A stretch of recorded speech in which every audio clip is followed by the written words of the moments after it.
On the Brooklyn Bridge tonight, voices strong, knowledge tight, thorough black talk in the air, changing minds, changing flair.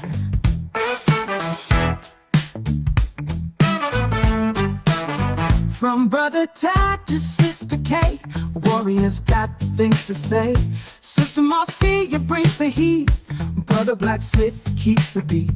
Revolutionary waves they fly underneath the open sky. Every word's a call to fight. Tune in, feel the ancestral line. Thursday nights, the world will see Black Power Media on the spree.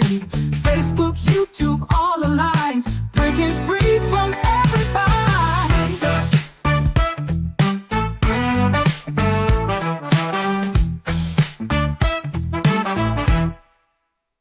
Social talk and politics, every voice breaks through the matrix. Commentary raw and true, for the many, not the few.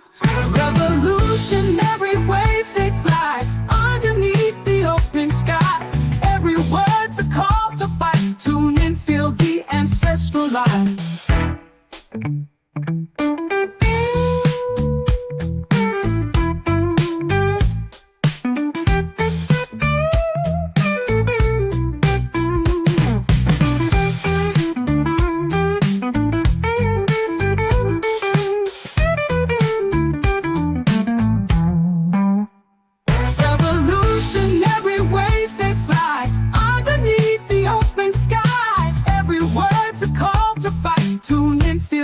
Ancestral line.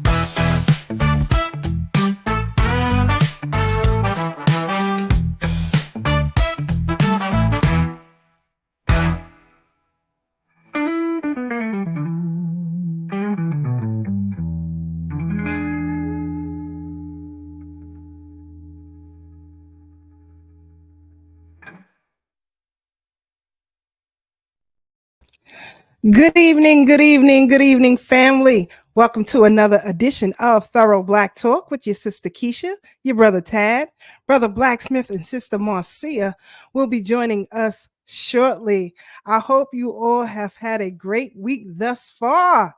Wow, stuff is still going crazy, boy, with campaign on both sides. A lot of things have happened. We in the third day or the fourth day of the super moon. So I don't know. I hope y'all played the number and hit or something. You know, it's the super moon. Make sure you get your chakras and everything in order. You know, as Brother Black always teaches us, there's a lot going on, and a lot of the things that are happening really affects our well-being. It affects your mental and your physical. So I hope all of you are doing well so far this week. Sister Marcia and we took a trip back to the Brooklyn Museum over the weekend. So we're going to discuss some of the things that we've seen here. And I got something special for Brother Tad and Brother Black. They're going to be on the floor when they see this one that we saw at the museum, but I'll wait for that. Also, I spent some time at the FDR library trying to, I'm a researcher. I'm trying to find some information out. And I came across some interesting things during Franklin Delano Roosevelt's administration. And we'll get into that as well. Also, tonight, family, we have our panelists returning from the Freedom Party to give us part 2 of, as Brother Tad say, a 4-part series, because there's so much information that has to be uncovered. So they will be joining us a little bit later as well. Also, can't forget Million Woman March. Shout out to them. Anniversary is here.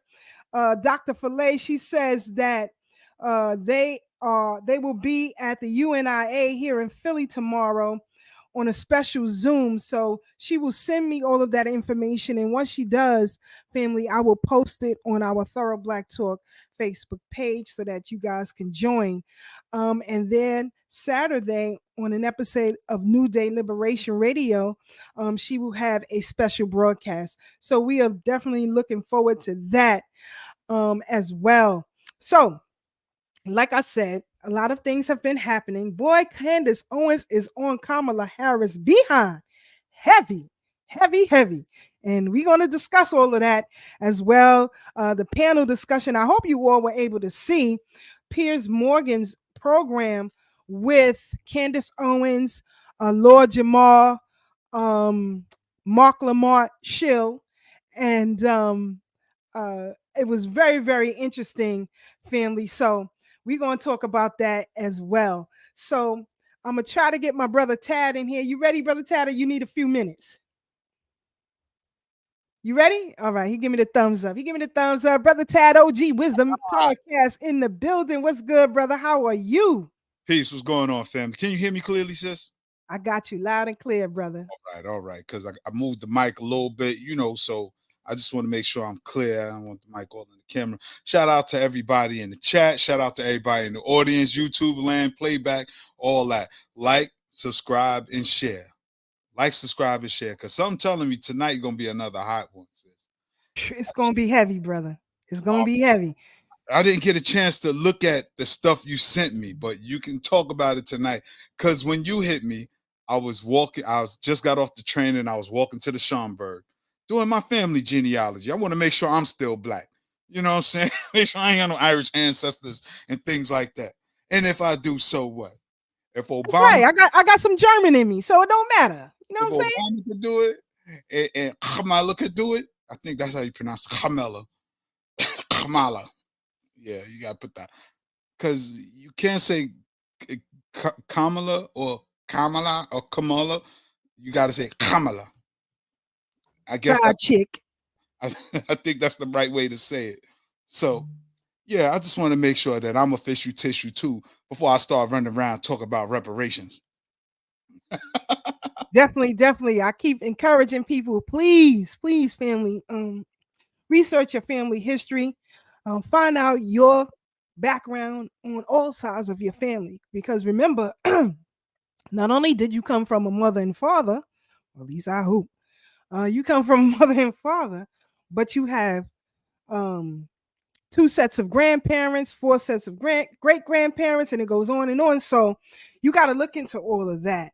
And once you begin to uncover things, you discover a hell of a lot. So I encourage each and every one of y'all to do that. But Brother Taz, you said you was on your way to the Schomburg. How was the streets looking in Harlem? Because Midtown is a wreck. Oh man, it was a lot of activity going on. I mean, what I did like, it looks like Harlem. Minus the, people now the fiends on the lean, it feels good to go outside and see a lot of our folks. It was really nice. I even slid into the Marshalls right there on 125th Street because I'm looking for some new things for home decor. So okay. Yeah, I'm always in Atlantic Center. It's always a hit and miss there. Now the one in Harlem, they keep it nice. They keep it nice and well organized. Stopped at Jacob's, got me a little something to eat. It's been a minute since I've been in Harlem, and I realized that. I was like, wow, I ain't been up here in a minute. But I keep saying I'm going to go back up there and do the family genealogy, and some things are moved around now. I couldn't even find my own birth certificate and records there now. I was like, what? And I was talking to the librarian. She's like, yeah, when you come back, bring a pen and pad. Because I know my great-grandmother's birthday and where she was born. And I was looking for those birth certificates again. But I did see the census. I saw the 40s and the 50s census, which was just interesting, looking at the family name change down the line. I saw some ancestors where I visited their gravesite. I think I talked about that before. My great-grandmother's grave in the Cromwell family plot that's in a church in Charleston, South Carolina, back when we was even buried separate.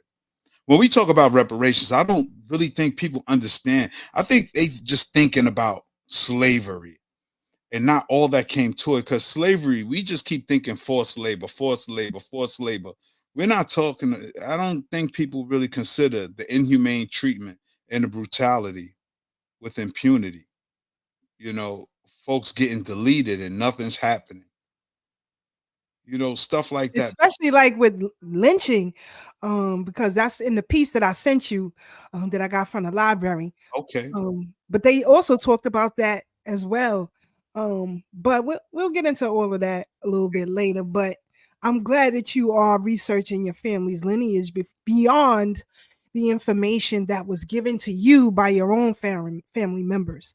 Oh yeah. Um, I encourage that, and as I told my Aunt Marie, shout out to Aunt Marie and Uncle Jesse, always on the check-in.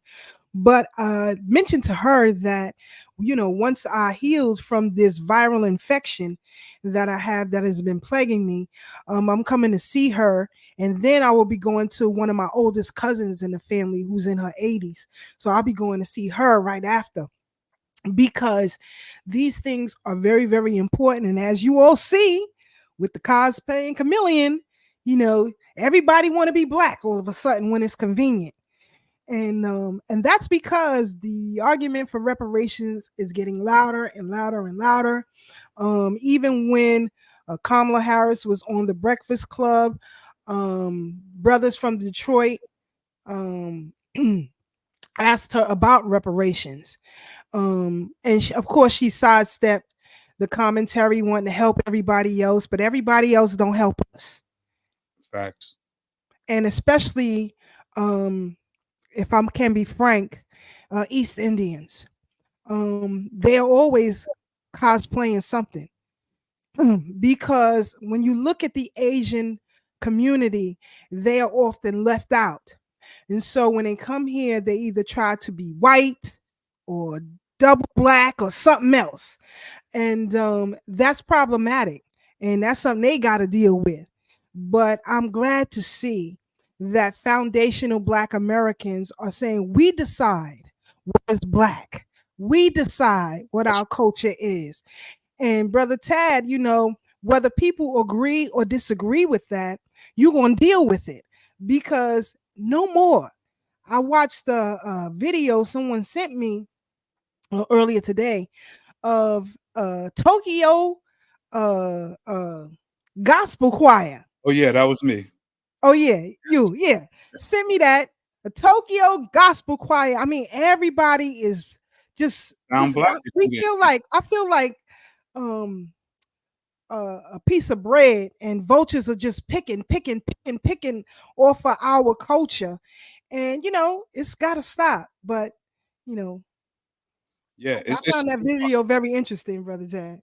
Yeah, and that's why I had to send it to you. I was like, I got to try to find that in a minute. Yeah, I said I had to send it to you, because if I wasn't watching the video, we'd have swore that was a Black group. And here it is again. People keep saying we don't have a culture, but we set the temperature, we set the trends, and it's like almost like nothing is sacred for us.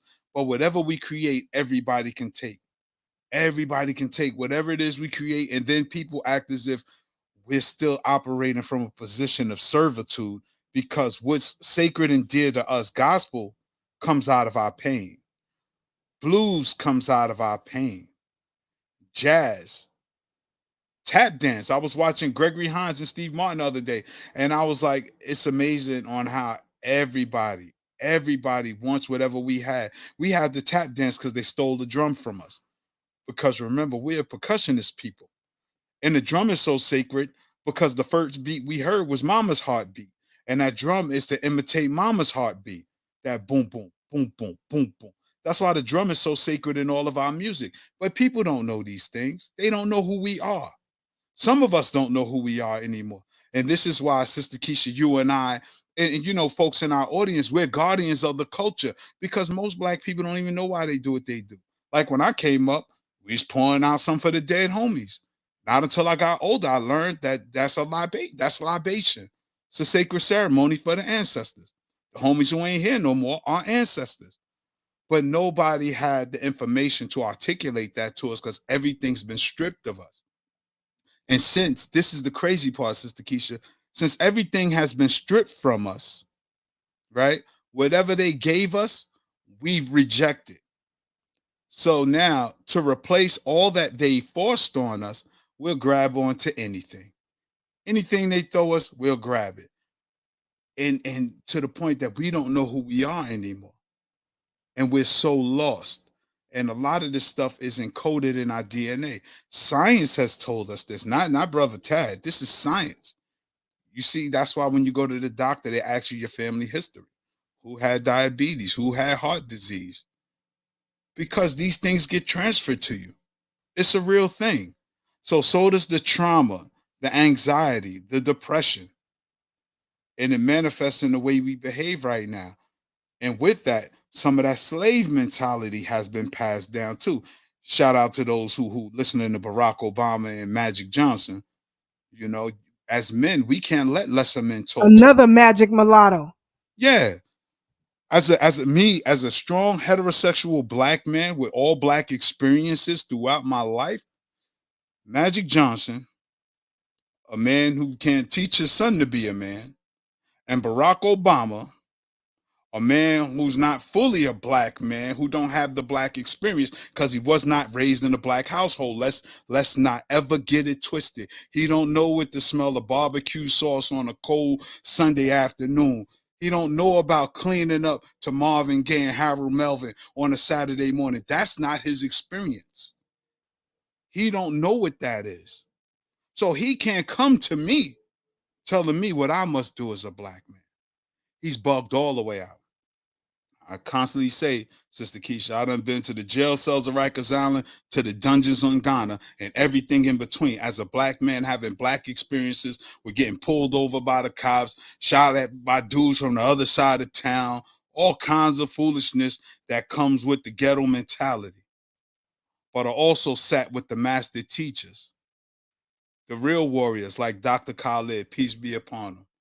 Fortunate enough to meet a Stokely Carmichael, also known as Kwame Ture. Got to meet Dr. Frances Cress Wilson before she transitioned. You know, people who really understand and know how to articulate these things. And I ain't got to tell you, Sister Keisha, because you work with a lot of these master teachers too. And you out of Fort Greene projects. So we know what the people are talking about. We know what the people want and need because we are the people. We're not from no ivory tower. Nobody I knew went to Harvard. I know a lot of people who went to Clinton, Attica, Comstock, Sing Sing. I know those dudes who graduated the School of Hard Knocks. I knew jailhouse lawyers. I ain't know no Harvard lawyers. So how do they know what black folks need when Barack Obama said Kamala grew up just like us? No, she didn't. I didn't get on the plane till I was old enough to afford my own ticket. My mother couldn't fly me from India to Canada to California to DC. We didn't, no. We packed up in her 83 Regal and got on I-95 and went south. That's how we travel. So no, we don't have just like the scene in Crooklyn. Exactly. Period. And you know what's so crazy? My kids love that movie since they was little. Oh, of course. Mine too. I was like, it was exactly like that. It was exactly like that. That's the black experience. Was Kamala doing cheers at the curb? Was she jumping double dutch? Come on. Was Barack Obama really on a skelly court? Was he playing flies up, stick ball? Come on, man. These people got to stop it. They really have to stop it because they not like us. Facts. They pissed me off early. Uh-oh. 15 minutes. You riled up early, y'all. And they don't piss me off. I'm tired Let's get some shout outs real quick. Shout out to Sister Farnessa, Alabama in here. Welcome to the Brooklyn Bridge. Sister Aruba, glad you black with us. Yeah. Brother Kev Kakalaki on the Brooklyn Bridge tonight, family. That's what I'm talking about. Brother Kev from Chucktown. Me and Kev might be related. I don't know. Because I keep digging. All my family's in Charleston. Like that was the pit stop. That was the pit stop. When they first got mine's is a still South Carolina. Mine's is James Allen. Yep. Who knows? I got to see Brother Kev, not last time, but the time before last, when I was down there. Me and Brother Kev got to get up and kick it. So next time I come down there, I'll definitely be hitting you, Brother Kev. Oh yeah, I'll be down there next July. Next year in July, I will be down there, family reunion in North Carolina, but I'm stopping in South Carolina for some things. But some hammers? No, we ain't saying nothing over here. Anyway, Sister Amanette too and the Midwest crew in the building. Listen, somebody sent me a message saying they like that. They like your name, Sister Amanette too, the Midwest crew. They like when I say that. But just so you know, anybody start saying that, we started calling you that here first. All right. Yeah, Judge Joe Brown, you know, he calls her Kamala. That's the proper enunciation to me. I think Let me tell you something. When she came out and had her little convention to bring Megan Thee Stallion out, it's total disrespect of Black women. You know, at what point, and I'm saying this to Megan Thee Stallion, sis, at one point, did you figure in your mind that Harriet Tubman would behave this way? That Betty Shabazz would behave this way? That Ella Baker or Fannie Lou Hamer would behave this way? How do you feel? How do you think, rather, Coretta Scott will behave? Would she be talking on a platform? This is the blatant disrespect that people like Kamala and her ilk throw towards us. And I have to say, whether you agree or disagree or not, Candace Owens has been on her tail heavy. Heavy, and I love it. That ain't Black. Now, today's episode, I don't know if you guys got to see it, but she had a clip from another broadcast, and this woman who was from Jamaica, from the town that she claims she's from, and she talked about the relation because the town is small. And she was saying how everybody is pretty much related because the town is so small. Now, you may play this kind of game with people who may have been to Jamaica, you know, as a tourist or whatever, and they stay on resorts. You can't talk that stuff to me. Because I could tell you right now, where her father is from, it ain't what she say it is. I'm telling y'all that. So I'm glad that Candace Owens has been digging in her tail and keep doing that. Keep doing that though. Keep doing that because it has to stop. And I've had enough. So shout out to Judge Joe Brown too, has also been on her tail. And you can't shame. Let me tell y'all something. Those of you who are Democrat, and that's your choice, you cannot shame people who aren't. Right. Or who have jumped ship. And they said, we ain't taking it no more. We done with you. You know? Now, Mark Lamar Schill came on Piers Morgan with Candace Owens and Lord Jamar and got his butt spanked. Rightfully so. And he should stop going on these platforms. He was so frustrated that he couldn't even make an articulate point in reference to a defense for her. Because you can't make up one, especially when you have two other panelists who are Black who can shut everything that you're saying down. So that was an interesting dialogue. Shout out to Sister Farnessa, Sister Manira. Shout out to you. Shout out to Sister Pat. We'll see Sister Pat in a minute. Yeah. Oh yeah. It's heavy, Sister Pat. People ready for you. People are ready for part 2. Because we got a lot to get into, a lot we couldn't get into last week. So we got to handle it. We got to handle it because I'm tired of people telling lies, number one. And I'm tired of people looking like they can't produce another option, right? Dr. Fillet said, Meg and the rest of those new tricksters don't know about any of those great Black women you just mentioned. I think they do. I know they do. Kamala Harris went to Howard. There are pictures of Ella Baker as you enter some of the halls there. So she knows who she is. And Megan Thee Stallion has a degree as well. They're not stupid. It's their decision to pander to us entertainingly instead of politically. And I find that highly disrespectful. I don't want to hear Roland, the owl looking Martin, sit up here and tell Black people who and what they should vote for. You have no standing, sir, because your legacy is not from here. So you be quiet. Sometimes you have to be quiet. Brother Tad, Brother Black, Sister Marcia, myself, we travel the world, many places. We don't go to other countries and try to take over. Never. We won't do that because we were raised right. So apparently, Kamala, your mother didn't raise you properly. She didn't teach you manners and respect. Maybe she taught you how to be a slut, and you were very good at that. You hold your way to the top. You didn't make it on your own. You didn't suffer what my mother suffered. You didn't suffer what my aunts and my grandmother suffered. Mom, listen, I'm gonna say this. It's in the book. I don't want to release it, but I can tell you stories that happened to my mother right here in New York City because of the color of her skin. So you don't know what the hell you talking about, Kamala. You don't speak for me, and you don't speak for Black women, especially Black women who are wives. We have no respect for you. You're a disgrace. You have no moral standing, ma'am. So keep your mouth closed. Pander to your group and see if you win. We're done. We are done with all of you and your foolishness.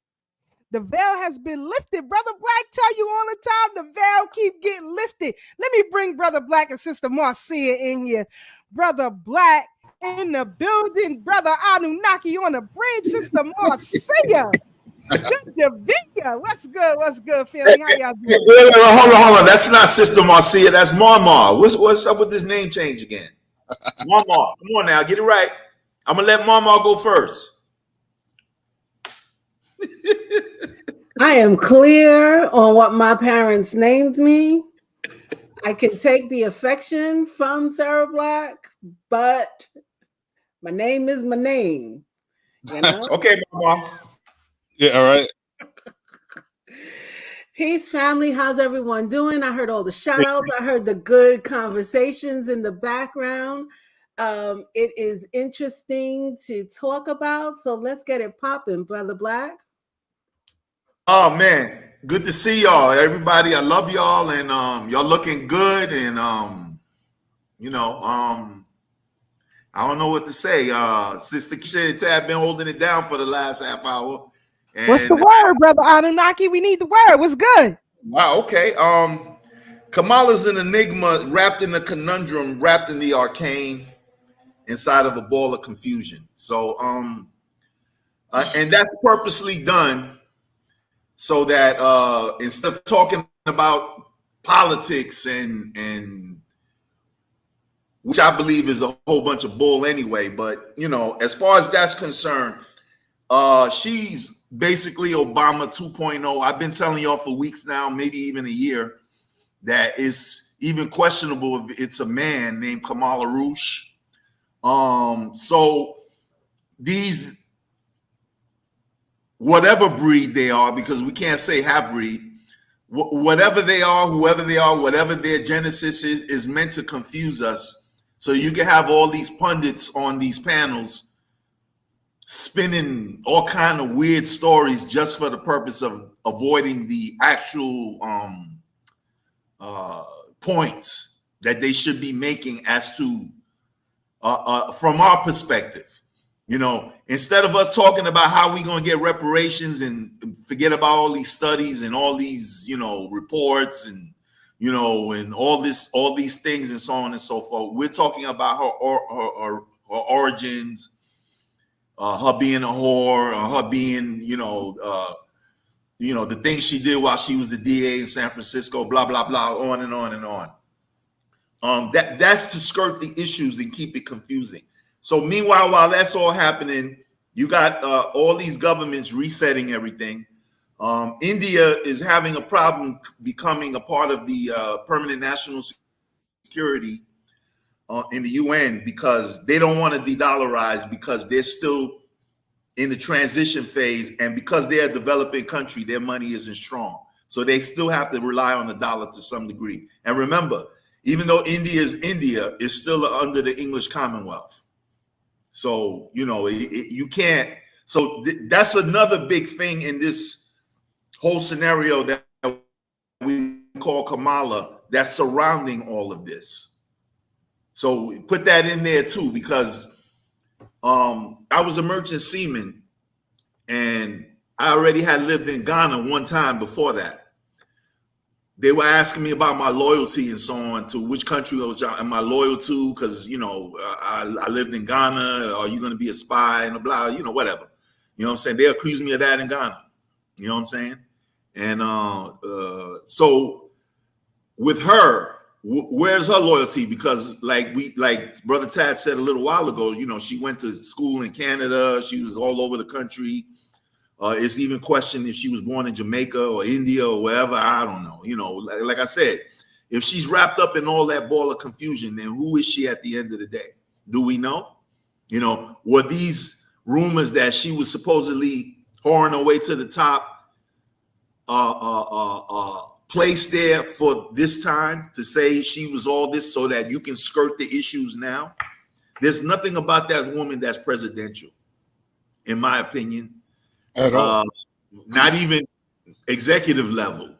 You know what I'm saying? Forget about the president, vice president in that vein. You know, maybe she should have been a cabinet member and played the back, because all she do is cackle when she hears something spinning in her head what she's gonna say, because she ain't never ready for a real answer. But the current president, Joe Biden, says she's incompetent. So you know that's what he said. And that's from the senile dude. That was what now? That's from the senile dude. Oh man, come on, man. He's like I've been telling y'all. You know, the Q list. You know, we're gonna go back to Q a few years back. Said these people already gone anyway.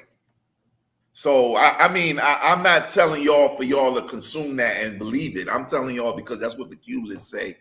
And Q made a big drop yesterday. I didn't read it because who's that? Q, yeah, QAnon. The people, you know, that was popping 5-6 years ago when Trump was still in office. Right. So these lists, it said Jay-Z and Beyonce been dead. All that. I said that on the show a few times already. You know what I'm saying? So well, we can't. Hold on, we can't. And let me explain when it comes to making an infinitive that anyone is deleted. Yeah. Without it, because we can't. And the reason is because right now, Kamala Harris wants to stifle your free speech. And it's working because all of you who voted for Biden in the first place, all of you who voted for Obama twice, have your insanity checked, made it so. Because once 9/11 happened and they brought in the Patriot Act, there were a group of lawyers who were fighting that heavily. They are deleted. So just like Johnny Cochran was in his fight and others. So we really have to be careful with that, because right now, and talking to my First Amendment attorney, we have to, not that we can't say it, Brother Black. This is where a dictionary comes into play. You have to use other words. That's all. Okay. You just have to use other words. Okay, that's fair, sis. Thank you for that. Well, allegedly, let's say alleged. Yeah. But I can say that the Q list, and I put that on my blog a few weeks ago, so I'm not saying it because I said it. I'm saying what the Q list said. So most of these people, and for all we know, we already seen the pictures of two Diddy's, and mostly everybody got clones or CGIs or, you know, and doubles, whatever it is, including 45. We already know these things exist, whether we believe it or not. Even Sister Keisha showed a video of people wearing masks a few months back and so on and so forth. So whether they're alive or not, I don't know, because I'm not there. I don't know those people. I'm not in New York or in California where most of the stuff is going on for me to say these things. But according to a lot of these things, I believe, and a lot of people who were saying this before Biden and Kamala came into the office, I believe that most of the people who would be a threat to the current system incoming are already gone. Now, that's my belief. I'm not going to say alleged or anything. I believe that because the transitioning is happening, and a lot of this stuff pushed to the forefront is to distract us away from the transition so they can do their work silently. So, and the other thing I wanted to say, Sister Keisha, I'm going to give it right back to you. When the Freedom Party people come on in a little while, what I want to, if you can make space for it in the little time that we have, if you can infuse, you know, our audience is a little more sophisticated, so most of us already know this, but for those who might want to show their people so that they can see another angle of this from people who actually started a political party and the process that y'all went through. Last week, 2 weeks ago was heavy. That was real heavy. But what I want you to try to infuse inside of this talk that we're going to have in a little while is how voting down the line is not strategic at all. Like, would you play, if you play chess, would you make the same move every game? You'd get defeated and you'd be checkmated in 5 moves. Yep. So how could that be strategic? Politics is strategy. It's not the same thing. What worked yesterday won't work tomorrow. So if you're talking about marching or protesting and all that, man, you were 60s, 70s dinosaur. It's funny you say that, right, Black? I put up a video of Malcolm on Instagram, and one of my sisters that I grew up with tried to challenge it. You know, our folks are just disagreeing to disagree. Malcolm said just what you said. You know, keep voting for Democrat time and time again, and where's it got us? But Malcolm said that about 60 years ago. And here we still defending that plantation. And we think that if we keep doing the same thing, something's bound to happen. This is how gamblers lose all their money when they go to Atlantic City and Vegas. They keep losing. It's like, all right, next roll is going to be the one. Next roll is going to be the one. And before they know it, they got their car keys and their title all on the table. But that speaks to us being paralyzed, doing the same thing over and over again. We're in an endless loop of, okay, I started here, A and B, A and B, A and B. The imagination of C, D, E. There is no imagination amongst us when it comes down to voting. Nope. When it comes down to voting, all we know is A and B. We don't know anything else, and we'll go straight down the line. And they go. And in my belief, from my perspective on that, what you said, Sister Mama, in my perspective, I'm not talking for nobody else right now. It's the same foundational belief in believing in God in this religious way where, oh, God gonna take care of it. You know, all I gotta do is get on my knees and he gonna forgive me. And you know, that crap and so on and so forth. Karma's a mother effing B. Don't talk about my Jesus now. I played in the game. You're gonna draw the line right there. Well, let's can't talk about Jesus. I'm gonna talk about Beyonce. How's that? Her neither. She the second coming.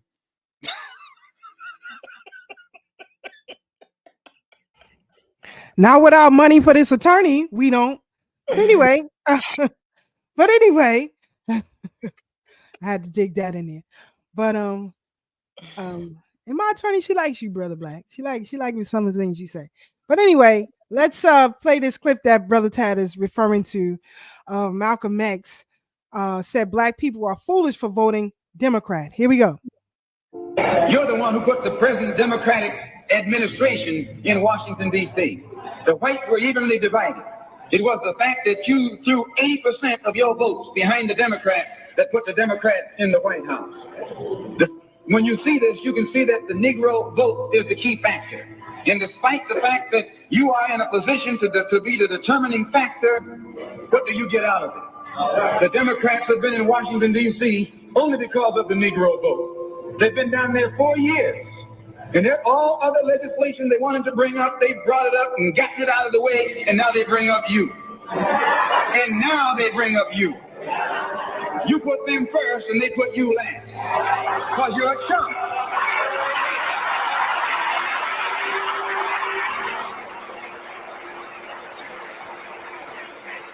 A political chump. In Washington, D.C., in the House of Representatives, there are 257 who are Democrats. Only 177 are Republicans. In the Senate, there are 67 Democrats. Only 33 are Republicans. The party that you bash controls 2/3 of the House of Representatives and the Senate, and still they can't keep their promise to you because you're a chump.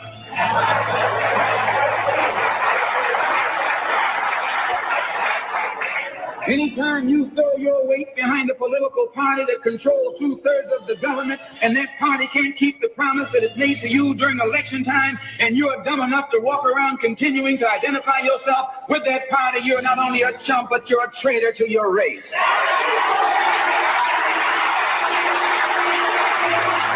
I know you don't like me saying that, but I'm not the kind of person who come here to say what you like. I'm going to tell you the truth, whether you like it or not.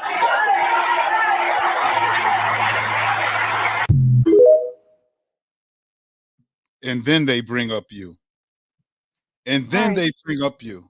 So here Kamala comes, her economic plan for black men and others.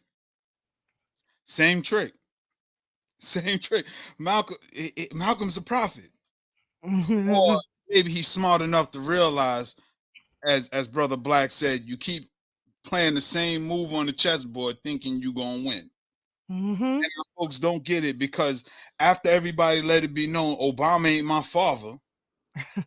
Obama ain't my father, and my father don't talk to me like that. They seen that black men wasn't going for it, and like, okay, we got something for you. We got some money for you, and others. But we know everybody else.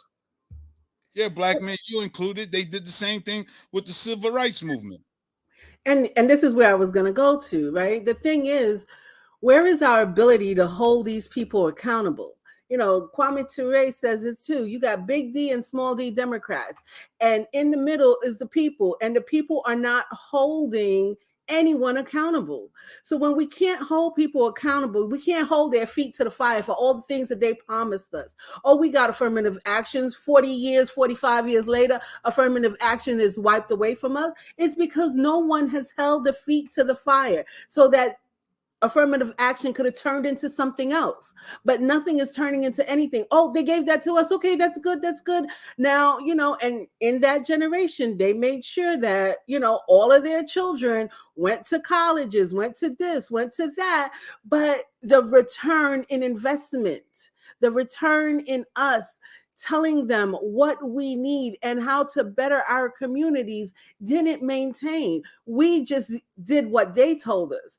Leave your community. Oh, you got your nice degree? Leave your community. Go live over here. Leave your community looking like nothing, and then say, look at those people over there. They living in the ghetto. They this, they that.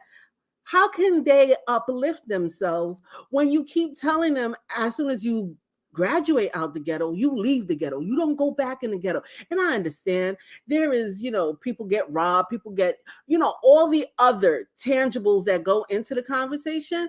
But within all of that, if we don't stand for nothing, if we're doing, what is it, fight, fight, or freeze, we're always flying out of our communities, and we're not fighting for our communities, and we're leaving the people who, you know, can fight but don't have the leverage to fight. How's the fight going to win? Fights need backing. Sister Keisha says it every time. You cannot build a political base without finances.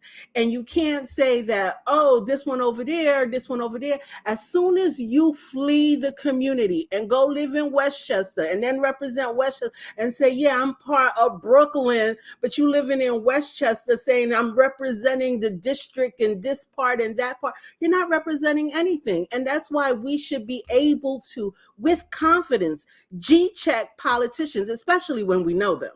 We should have the confidence to do that. I agree. And that's shout out to Sister Keisha, who always up in somebody's face, right? Sister Keisha don't play with these people. She always in their face. We got Black Solidarity Day. Simple. Just don't show up. That's all we got to do. We scared to do that. Just say, all right, before we get the money, because you ain't said nothing wrong. You ain't said nothing wrong, Sister Marcia. But I'm trying to get to the folks, because again, we got a sophisticated audience. This is for the folks watching on the playback. It's as simple as that. A day of absence. We have to show these people we mean business. And without us, your business won't move. Your business won't budge. And that's why they open the floodgates for the migrants, whether people want to acknowledge or not, whether people get offended that what the dude named Trump called them black jobs.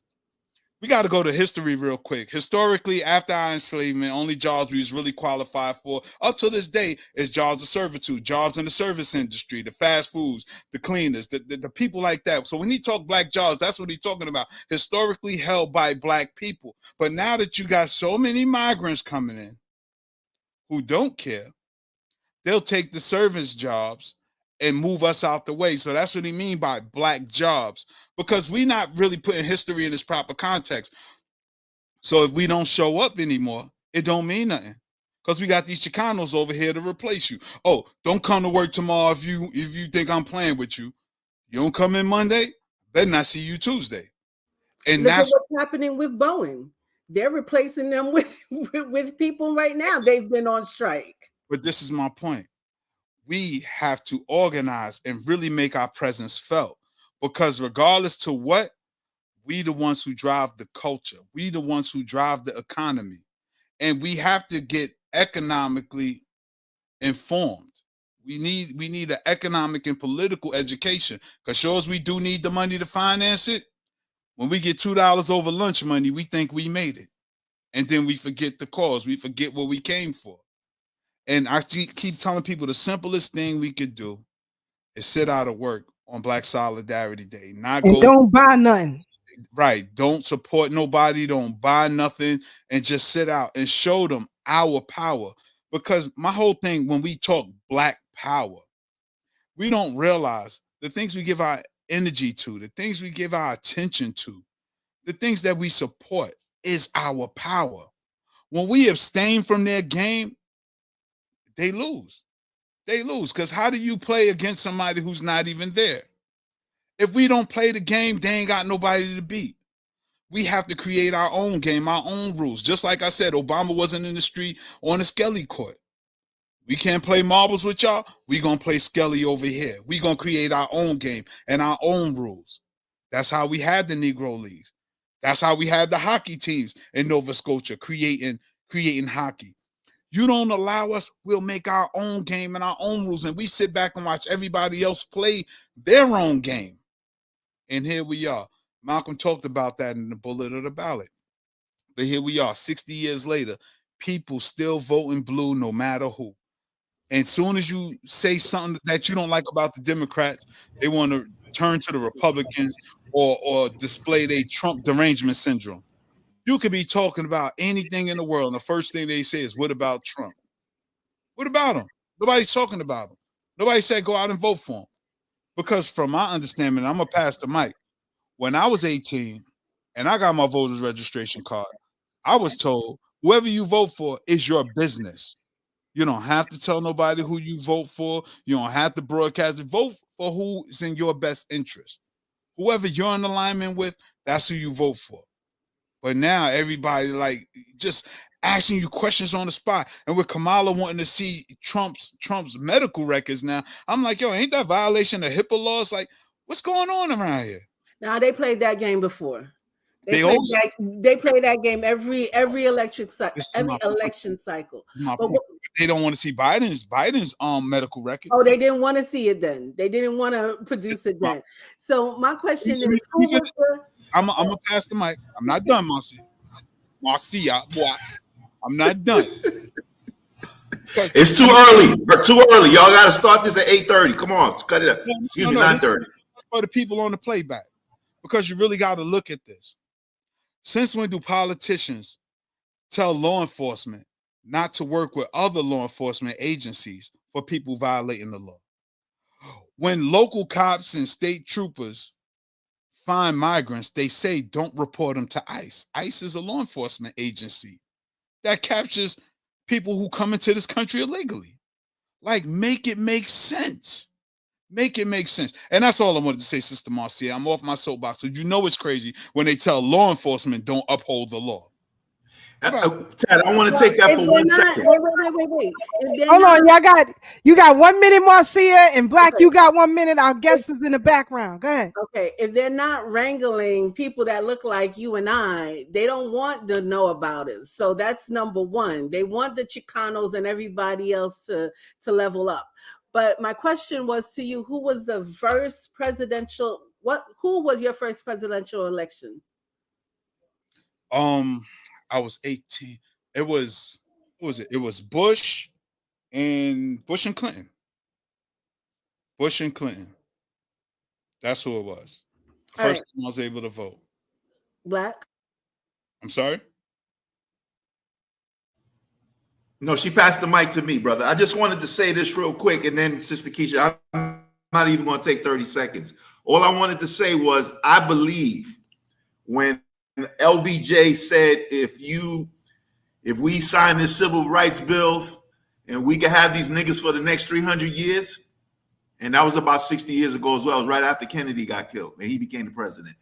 I believe there was a spell placed on us, and that's like y'all mentioned it earlier, so I didn't have to say it for myself, but I will right now because it's applicable.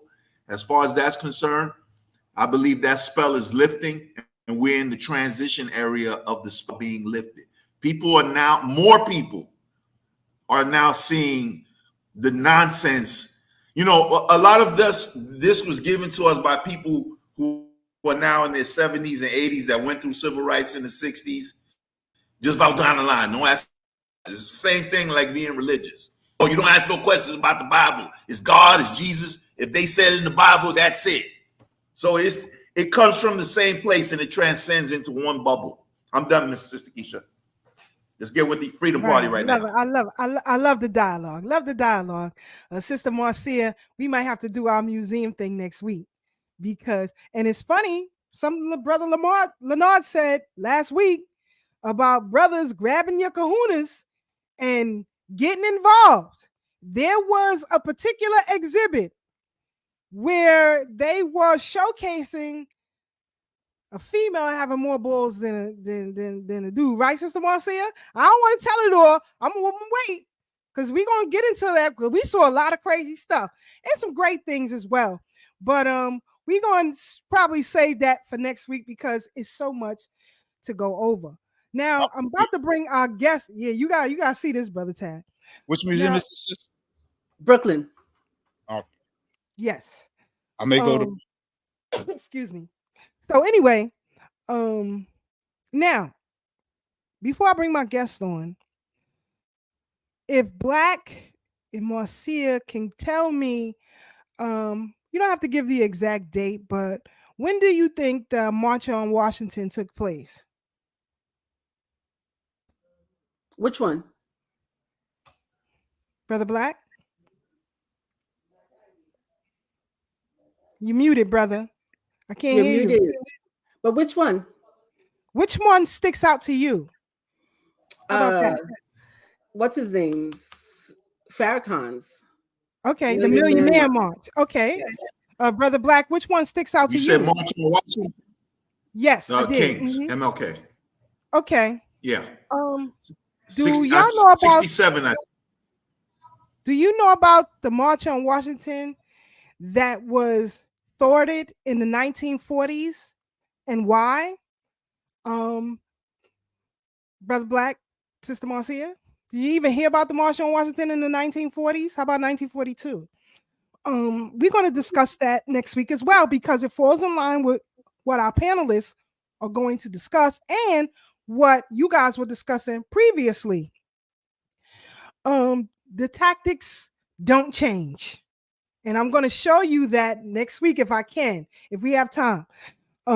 Because I want you to see how FDR, that's Franklin Delano Roosevelt, his wife, Eleanor Roosevelt, the relationship she had with Mary McLeod Bethune and A. Philip Randolph.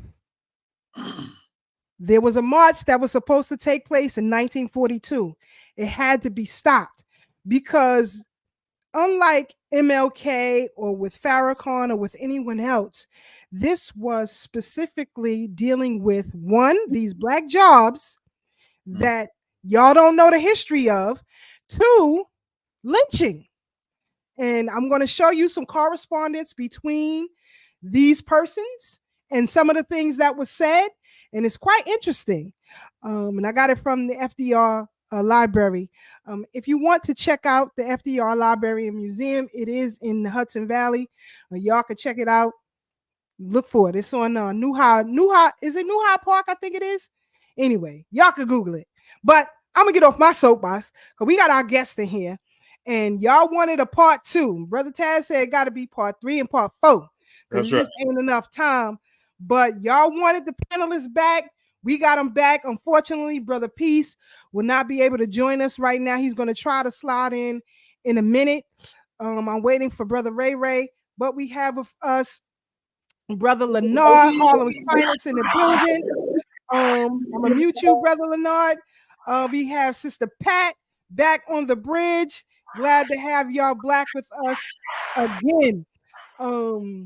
Sister Pat, Brother Lennard, our viewers loved the commentary last week. They said it wasn't long enough. Some people was asking for y'all information. I told them where they could find y'all on social media platforms. If they want to, converse with you or whatever, that's that. So for all of you who left me messages, as you can see, I relayed the message. Okay. So if y'all get some DMs and stuff, people may be shouting y'all out or whatever, coming to see y'all. But last week we talked about the Freedom Party, its inception, and some of the things that took place.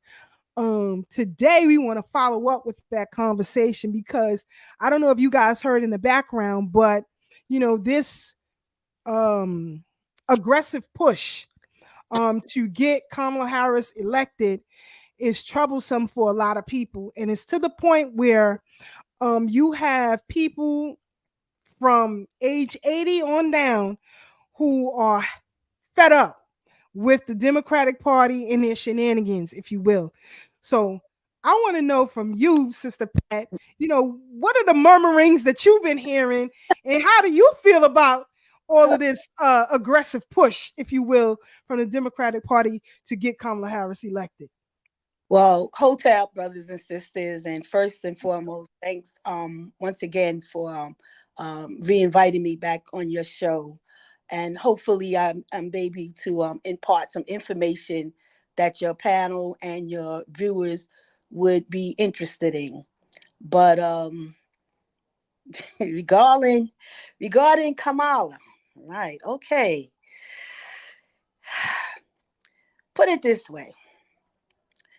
First and foremost, putting her out there in the forefront of us under the guise of being black, is a mistake.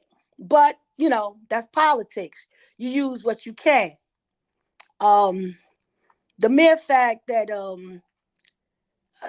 Obama made the statement about she's one of us and coming up in the manner how we came up, especially talking to black men, he made the mistake. He was the first. And because he did nothing while he was there for the 8 years, why would black men or black women want to vote for another person who ain't even black? That's first and foremost. So the shrinkage, or put it this way, people jumping ship from the Democratic Party for not voting these last elections been dismal. And they thought by putting her there, it would help. Not going to happen. Not going to happen at all. Not going to happen at all. Not going to happen. I don't care who the opposition is. That's not going to work.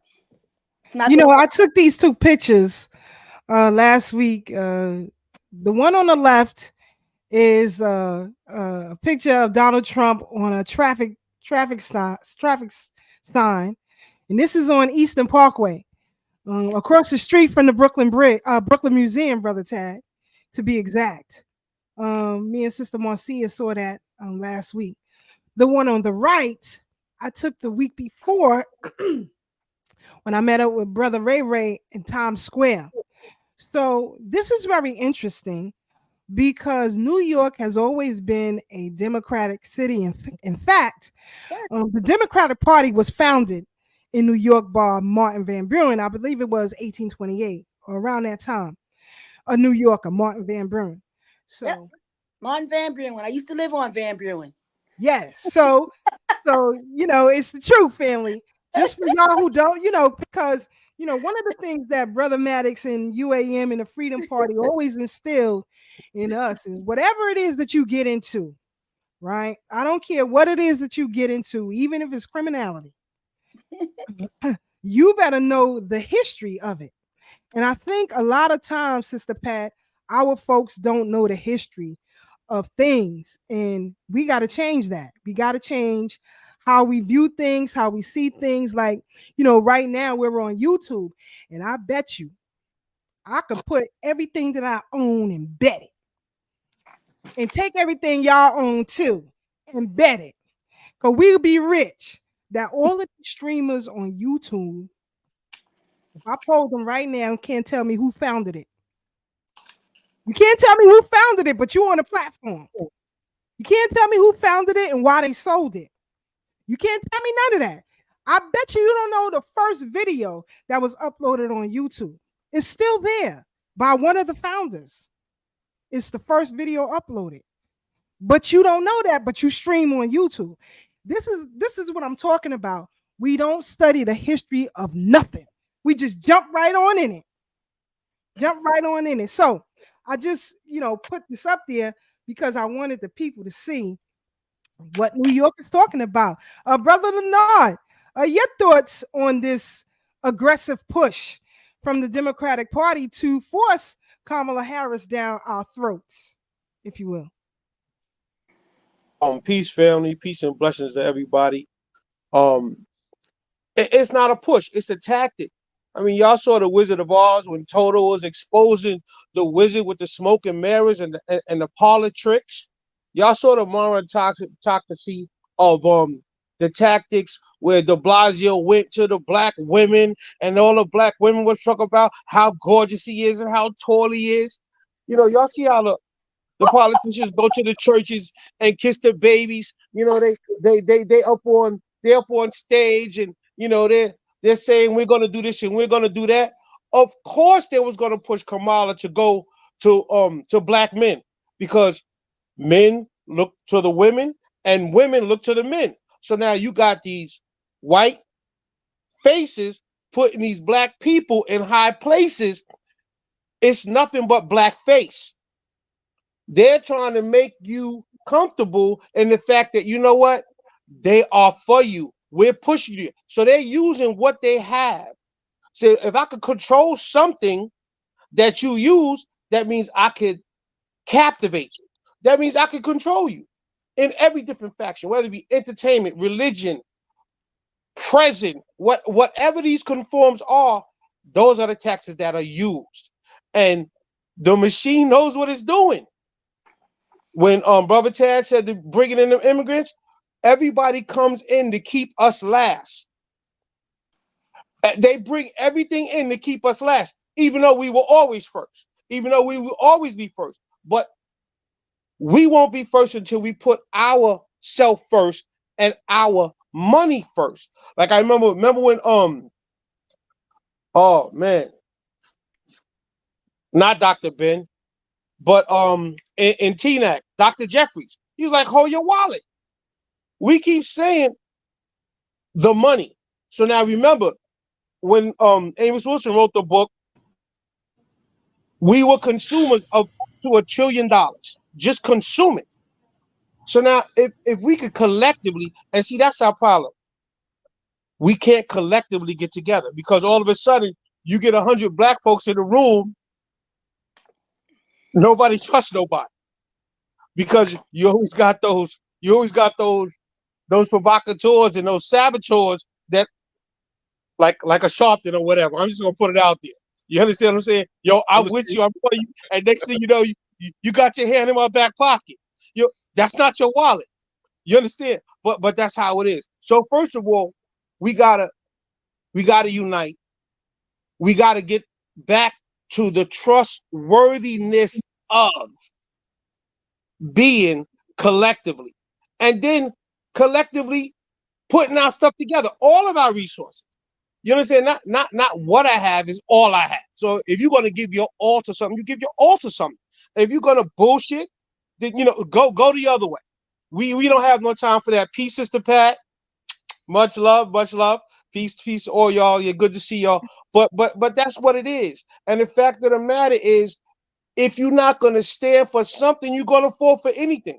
So we falling for everything right now because it's too little of us trying to fight the big fight. And what happens is they know if they cut the head off the snake, it's gonna be over. That's how come they take out the heads of organizations. That's how come they try to stifle somebody's speech. I mean, they say this is America.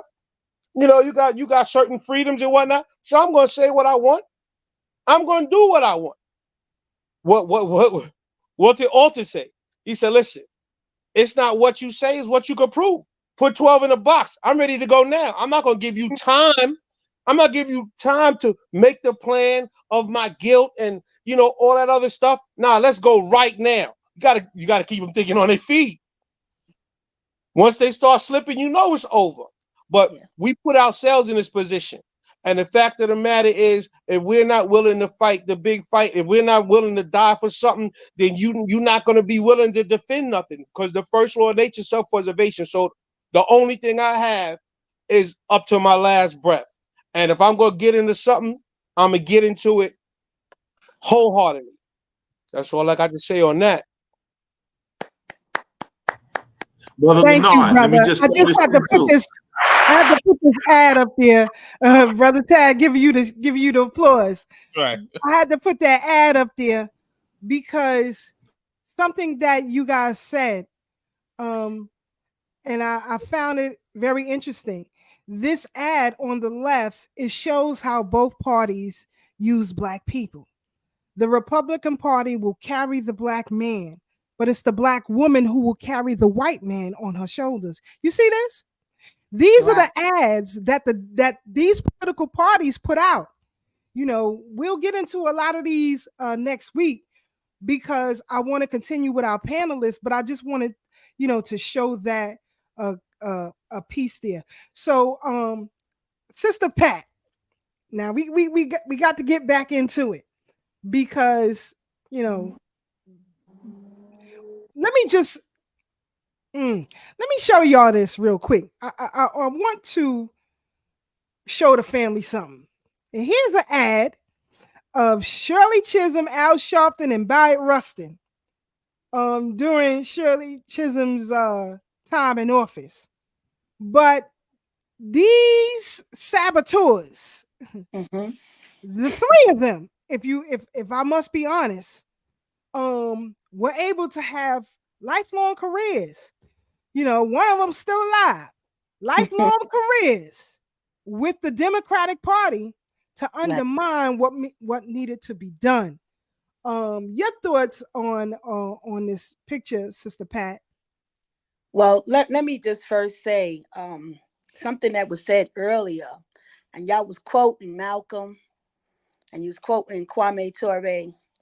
I sent you something earlier, and I'm more than sure it was so much you probably couldn't get a chance to put it all out there. But being part of United African Movement under the chairmanship of Alton Maddox, he gave us an opportunity to be around some of these people who, while they were living. And when we came to the political aspect of forming a political party, and I just recap from what was said 2 weeks ago, United African Movement, we first started the United African Party, and then we went into the Freedom Party. And they used the term Freedom Party because just like Fannie Lou Hamer had used the Mississippi Freedom Democratic Party. So we dropped that Democratic because we didn't want to be part of that. But more so than anything, Alton Maddox created this whole political agenda called the ABCs of political philosophies. And and you know, if you got a chance to read it, you put it up there for you. Oh, there we go. There we go. Yeah. We move quick over here, All Sister right, Pat. We don't play about it. So, but what I wanted to say in relationship to let us all be quite frank. When we came out of our enslavement, we didn't jump on the Democratic Party. We actually ran over to the Republican Party. Let it be said. Let it be said. With that, coming out of our enslavement, the majority of people who could vote ran and jumped on the Republican bandwagon. I believe it's around Johnson era. Then we start switching over to the Democrats and drove. But what was said earlier, Charles Summer, he been told us, form your own political party, Black folks. He said that, and still today, 2024, we still playing this game, Democrat, Republican. Maybe in another 20 years, people shuffle back over to the Republicans. Who knows? But the reality is, if you want to play the game for keeps. Use the tactics of voting as a block, as other ethnic groups do. Okay? That's another way to do it. And be real about it. And it would be in our best interest, considering those of us who live here in New York City. Well, let me give y'all one. The New York City City Council have been putting forth a bill that will allow non-citizens of the United States to vote in New York City city elections. That would be the city council, the mayor, the public advocate, the city controller. Okay, if you don't understand that, you don't understand nothing. All right. Secondly, Brother Tad, let me just say this to you. We didn't just have those McDonald jars. When we came out of the enslavement, we were well skilled. Okay. Who do you think built America? All right. We built America. The men that came out of enslavement built America. You look at the development sites around New York, all you see on these development sites are non-Black men on these development sites. They have skills. They electricians, carpenters, bricklayers, and so on and so forth. But bringing these migrants in here, that's undercutting what the Black man was able and capable of doing. Secondly, coming out of our enslavement, there was land. They gave it to the foreigners who just came off the ship in Atlantic. They could have gave that land to us. They promised us 40 acres and a mule, and they never showed up with it. But they gave all that free land in the West to anybody who can bring themselves over here on a ship from Europe. So do they owe us? Yes. Do we owe them? We owe them absolutely nothing. Hold your vote. Hold your vote. You don't owe the Democrats, Kamala, Obama, none of them, nothing. They owe us. They got it all wrong. They got it twisted. Secondly, I'm just going to say this, and I'll let y'all continue. I was looking at Dr. Barbara Sizemore, yes. And she said, Black folks just don't get it. Black folks just don't get it. You know what? We've been gotten, but we just don't get it. Facts. And one of the things that I think let me just say this right now. Go ahead, Brother Tad. Thank you for clearing that up, Sister Pat. Because I do want our folks to know that we literally built this country. You know, when I talk to, because, you know, sometimes I try to keep it brief because I understand a lot of people who tune in, who watch the playback. We got a sophisticated live audience. I will always say that. We got one of the most sophisticated audience. But the people who watch it on the playback don't understand the depths of what, you know, you and Brother Lennard and us on the panel bring. So I try to keep it in layman terms. But yes, thank you for adding that on, that we literally built this country. And that's even during our enslavement and after our enslavement. Exactly. After the Reconstruction era, we did get some of the 40 acres and a mule. And the part that people leave out is that the Johnson that came in after Lincoln took all of that land back and gave it right back to the Confederate folks. and said, all you got to do is write a letter of apology and join the union, and we'll kick them Negroes off the land we gave them. And they did. Yes. And they did right after Reconstruction. Some of the politicians who got in office was literally ran out of town with the clothes on their back. Okay, you're right. You're right. Thank you for adding on. But I didn't want to cut you, Sister Keisha. No problem. No problem. It's how we do over here. Let it flow. Let it flow. But I know one of the things that we can do right now that will slam both parties is everybody who's Black. I don't care where you from. I don't care where your lineage is from. If you're a registered voter, leave the parties and vote as an independent. Leave these parties. Can I just clear something up, Sister? Go ahead. I want to be clear. I'm only speaking from New York. I don't know so much about other states. However, in New York, there's an independent party. So be careful not to join an independent party. What you want to do is register as a non-party affiliate. So therefore, you have no alliance to any political party. You're able to vote on general elections. You're not able to vote in primaries. But back in the days, primaries was considered to be called white primaries. And there was a reason for that and a rationale to keep you out. So this whole concept about primaries is nothing but a ploy. So anyway, like I said, if in New York you want to get off the plantation and be registered, so when the time comes, when it's time to make a move, you register as a non-party affiliate. Facts, family. Because this thing, so it's I drop it. I could drop the bomb to that. Go ahead. I wish I had a bomb. I'll give us some applause. But I need to program some bombs up in this thing. You do, brother Pat. You do. Hey, can I add something to that?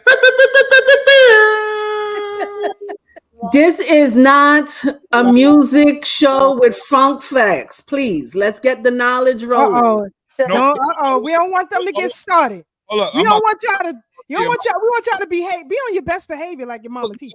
I need to say, you got company. This is an educational show, and we can't be under the assumption that everybody knows what we're talking about.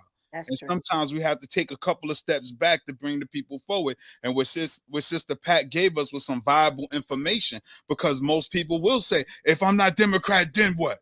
And that's something that's a solution, because we all know, us six on this panel right here know that Black people are experts at the problem, but novices at the solution. So anytime we find a problem, we better identify the solution. And that's all I'm saying, Sister Marcy. I ain't trying to turn this no hip-hop show. And Sister Pat literally dropped the bomb. Boom, something real simple. Switch your party. Period. That's it. Period. Brother Ray, I'm gonna need you to turn your mic and your camera on, and then we can bring you on, okay? I see him trying to figure it out in the background. But Sister Pat, this agenda that was written, can you go over some of the points? Because people think that Freedom Party was just winning it. We just wanted to be a party. We had no platform, we had no agenda, we had none of that. No. Can you answer that, sis? No. Mind you, we have been horning this political party for quite a while. We've been horning it since 1990, when we ran the brother we ran from the United African Party on there. And through the years, we would just keep, building and developing, because we're novice. I myself had, like I said, I had belonged to a political organization as a youth and as a teenager and as a young adult. And I actually was part of the Democratic Party under the leadership of Clarence Norman, when he was the boss of Brooklyn, as we would call it. So I had some knowledge. Matter of fact, I had the manifesto. Okay, and I still have the manifesto. With that said, I don't know if you can get a chance to see this. But this is what you get. I don't know if I'm getting it right. Here we go. This is years ago. So I had some knowledge of being part of political structure. And in 2013, once again, we went back to the drawing board, and this was going to be the city running brother Michael Graves as the mayor and brother Michael Lloyd as the public advocate. This is one of their flyers that was put together. But you have to really have a whole litany of how things are set up from a political structure. And yes, you use what you have, and we basically use the structure from, you don't have to reinvent the wheel, but we tailored it to us, to what we were trying to do. And believe me, it's quite a lot. It's quite a lot. It's a whole brother, the history hitman said he think you were talking about Attorney Joe Mack. Yes. Thank you. Listen, sister, sometimes all the names don't come up. I know the feeling. Attorney Joe Mack, right? He was the Attorney Joe Mack, who was the original United African Party. But the agenda for the Freedom Party in the 2013, we talked about, first thing we wanted to develop, which is where it keeps things in the forefront. Use what our ancestors gave us. So we use the philosophy of our Frederick Douglass and Clayton Powell and brother Kwame Ture and various other people who we knew they were strong and they was about us as a people and did not sell out. So when you see this agenda for the Freedom Party, you're dealing with introductions from Frederick Douglass. You're dealing with elements of political organizations, and we're talking about ethics, logic, history, philosophy, brainstorming, mission, and your statement. You got a tactics, strategies, timetables, goals, campaign manuals. You got to have campaign manual, fundraising, budgets, media outlets, organization, research, communication, planning. It's a lot. It's not some if you really want to be about it, we have it. It's all laid out here in the Freedom Party. We laid it out under the chairmanship of Alton Maddox and others. So it's not like if we ever wanted to do it again, we have it. Got all the ABCs put together right here, right now, and it's doable. It's doable, but will we do it? Do you want to do it? How much are you willing to put forth? Is what brother said. Giving it everything, or you're not gonna give it anything. So I only say that at least, don't sell yourself short. Don't sell your ancestors short, and please don't sell these children short. Because the truth be told, the political parties of today, it's not in our best interest. I don't care who they laying out in front of us, because none of them have delivered, especially Obama. He did not deliver, and that's the reason why right now black men are not jumping through no hoops to vote for no damn Indian woman. It ain't gonna happen. I know that's right. We got brother Ray in here finally. With that, it's not gonna happen, and I stand with him because he ain't getting my vote either. I know that's right. Shout out to Michael K. Lloyd, who was the public advocate candidate. Tell the people, if you can, a little bit about your experience working with Michael Lloyd. Well, brother Michael Lloyd too, for the listening audience and the panel, he was also an attorney as well, and he dealt with special educations in the courts for that was his forte. People who had special needs in the educational field, and make sure that they got what they needed from the educational system. Lloyd, brother Lloyd is one of those. He got this cool flow about him, and one of the things he too had been involved in politics, you know, on the levels way back in the day. And me and him shared some experiences, you know, when we were sitting campaigning in our previous history, campaigning and getting out here and canvassing and so on and so forth. And one of the things is, this is old school. You know, you got this modern technology with copy machines, but he a little older than me. He said, Pat, we used to have the lithograph with the blue ink machines, and they was, you know, putting together copies and stuff. I was like, yeah, man, you're a little older than me. You was going way back on how they would get the campaign material out back when he was doing it in his teens and early 20s. But, you know, he's a cool brother. And, you know, we shared a lot of different experience, me and him. And we talked about politics and our activity when we were coming up. So, yeah, it was good. It was good. Love it, love it. Just for reference, his platform was to empower parents in their children's education, protect our children in the foster care system, advocate for more after-school programs and senior centers, fight for stable rent. Now y'all saying the rent too damn high, and against MTA's reasonable fare hikes. Unreasonable fare hikes. Now, you know, they about to go up again. You know what I'm saying? So they had to get the Freedom Party out of the way, because we were a direct contrast against, you know, what everybody else was talking about. Sister Pat, if you can, talk a little bit about Michael K. Graves and his campaign. All right, brother Mike. Me and Mike, we also shared another organization, 100 Blacks in Law Enforcement Who Cared. We both came out of that, you know, that field. And so, you know, having similarities in our workplace, being part of the United African Movement through the years, because Brother Mike has been involved with the United African Movement for quite some time.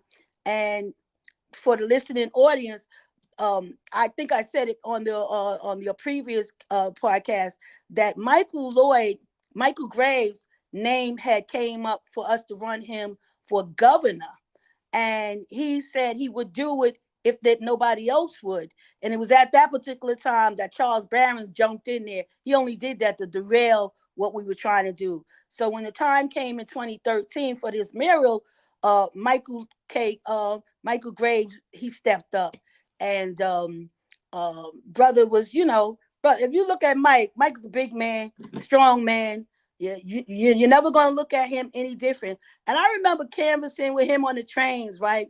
One thing, and we go on the trains in the morning, get signatures. Michael dressed up nice and sharp, and that's another thing that we realized. I want y'all to be understanding what happened here. There was a time in our communities where you worked a couple of stops from where you live. We get on those trains. Most of the people we seen on those trains was kids going to school and women going to work. And Mike, being very handsome, broad, dark-skinned brother, it was no problem for him to get signatures, especially for the women. It was no problem for him to get signatures.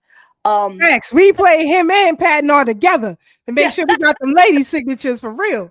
Never had a problem with him getting those signatures because, one, you know, he's looking all handsome, you know, and, you know, people who had seen him before from 100 Blacks in Law Enforcement. But like I said, when you're in those trains and you're getting signatures and you don't have a lot of time, people trying to get to work and so on and so forth.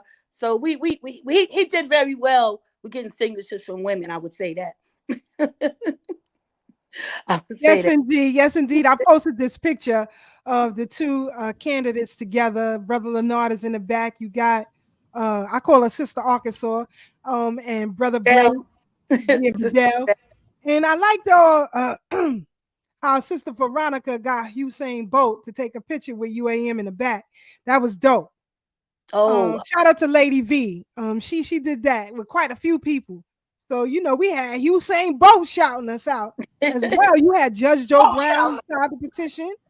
I mean, not Judge Joe Brown, excuse me, Judge Greg Mathis, who signed our petition. Also, Duchess from Black Ink Crew signed our petition. So you had quite a few on the low who was rocking with us.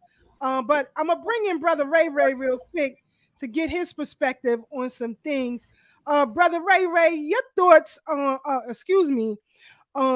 I want you to, if you can, express how badly our people need an independent party right now, if you can. Hello, everybody.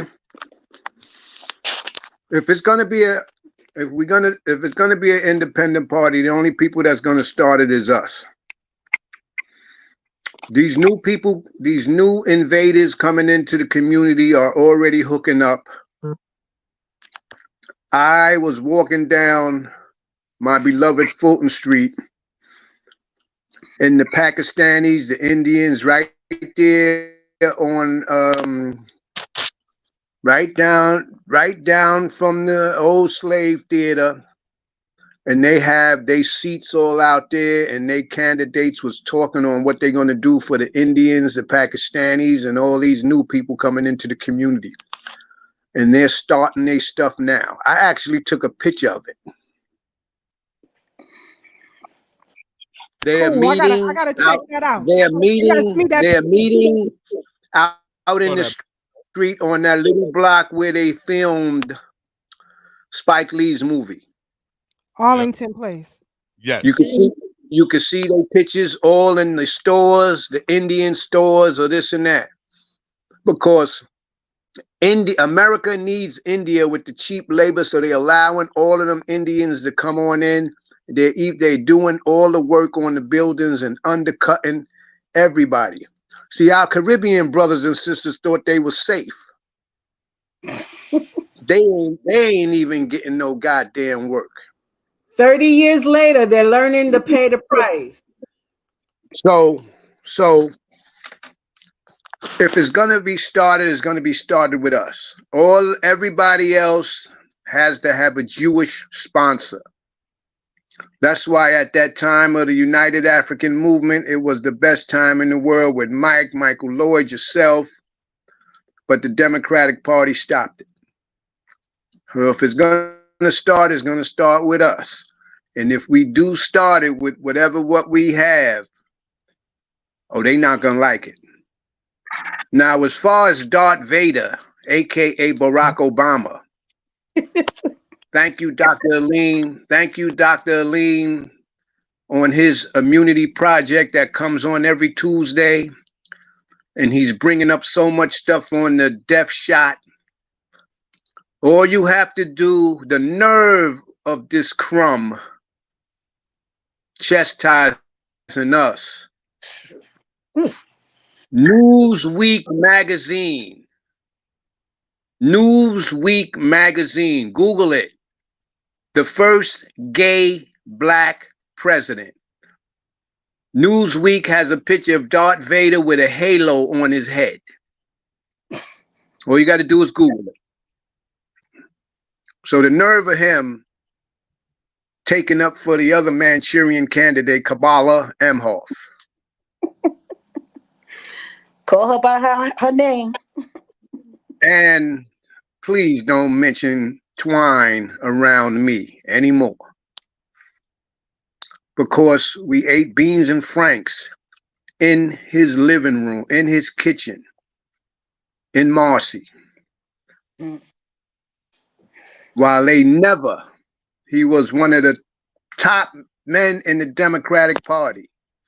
Jewish controlled, like they control all them Negroes. And he never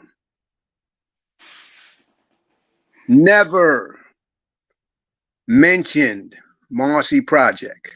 We lived on the 5th floor, they lived on the 1st floor. And Miss Norman took care of all them while the father was up there on Eastern Parkway. So you can forget about mentioning Twine, aka Clarence Norman. Got you. Hold on, Brother Ray. Hold that thought. Now, this was one of the Freedom Party newsletters. And in this newsletter, Maddox says blacks must redefine themselves for reparations. I've heard that for so many years. We got to define ourselves. Well, in a lecture dated September 24th, 2015, warrior attorney Maddox seemingly challenged Black people to pick a side. Alton brought attention to the fact that America was built on the blood and sweat of African slaves. That's He right. alluded to the descendants of Black slaves as uncompensated laborers. That's right. So when Kamala and them put up on you, your Roland Martins and the rest of them, we are uncompensated laborers. That's right. But he also said, hold on, because you hear this narrative, Sister Pat, descended of enslaved Africans. He says that here. Prior to, it's popular now, but he said that here. We let everybody define us. That's the problem. I don't know if y'all noticed or not, but Judge Clarence Thomas said the exact same thing. He said, yeah, I would get behind that. But you can't define everybody. You can't bring in everybody. That ain't gonna work. You can't. Go ahead, Sister Pat. I said you can't. You know, Alton, in that same piece, if I'm not mistaken, did he use the word impoverished? I say that because what was stipulated here in this community, and I remember Utrice Lee saying that Crown Heights, this Hasidic communities, was put forth together, and they used the banner of impoverished nation.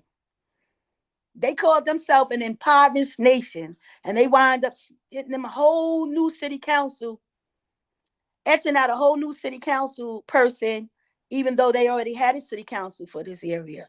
So it can be done. And this is a little small speck, a group of people here, just in this little neighborhood. But when you put forth your demands in a concise way, like Brother Maddox has taught us and laid it out, he's already gave us a blueprint. He gave us a blueprint along with Amos Wilson. They've already gave. We don't have to reinvent the wheel. We're at a great point in history.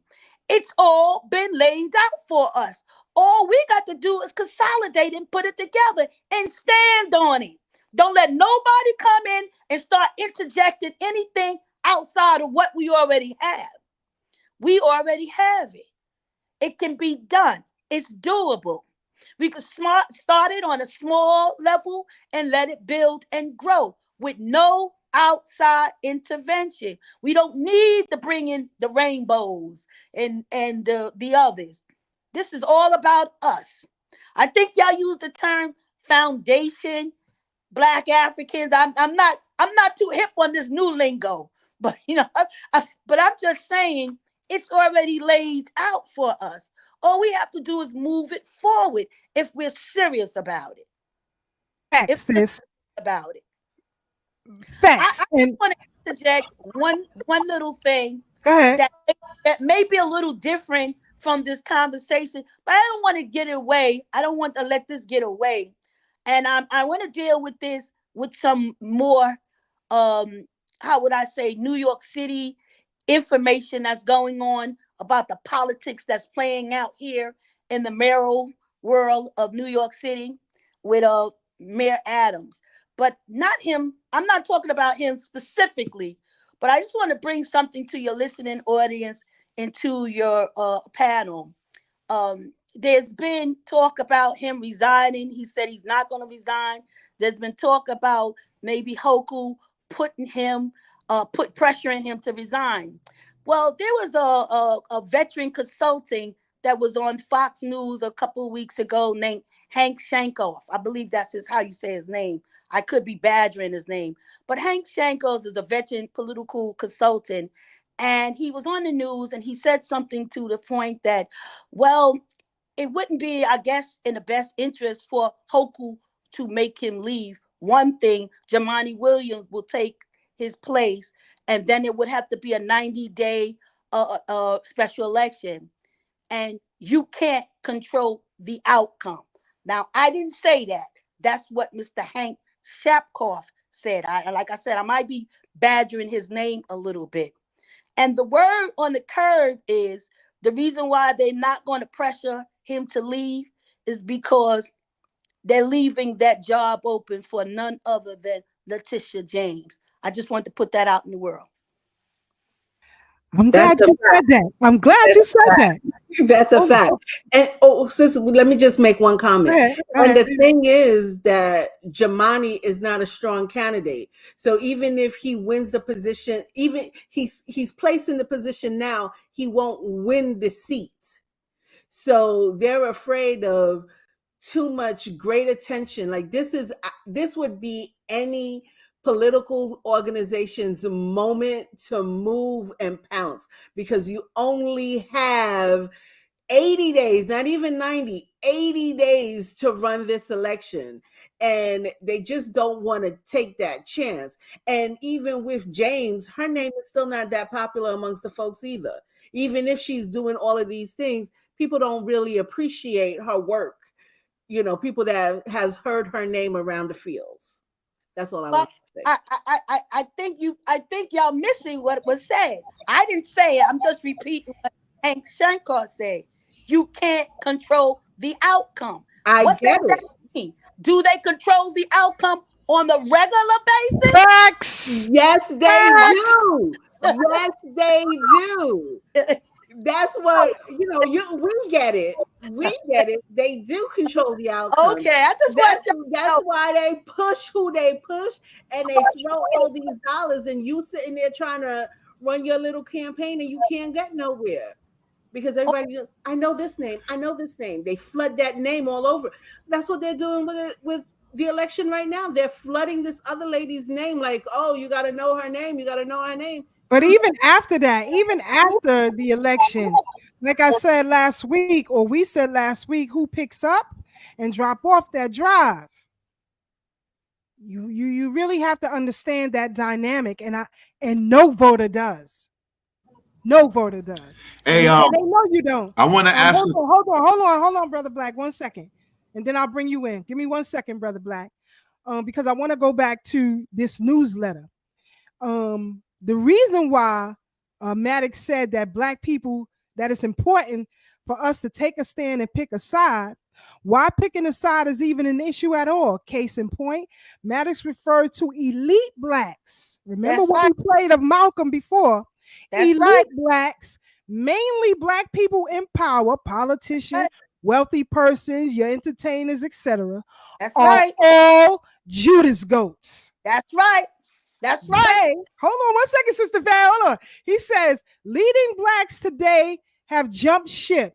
They now head the Wall Street Initiative and the Madison Avenue Initiative to thwart off the demand for reparations.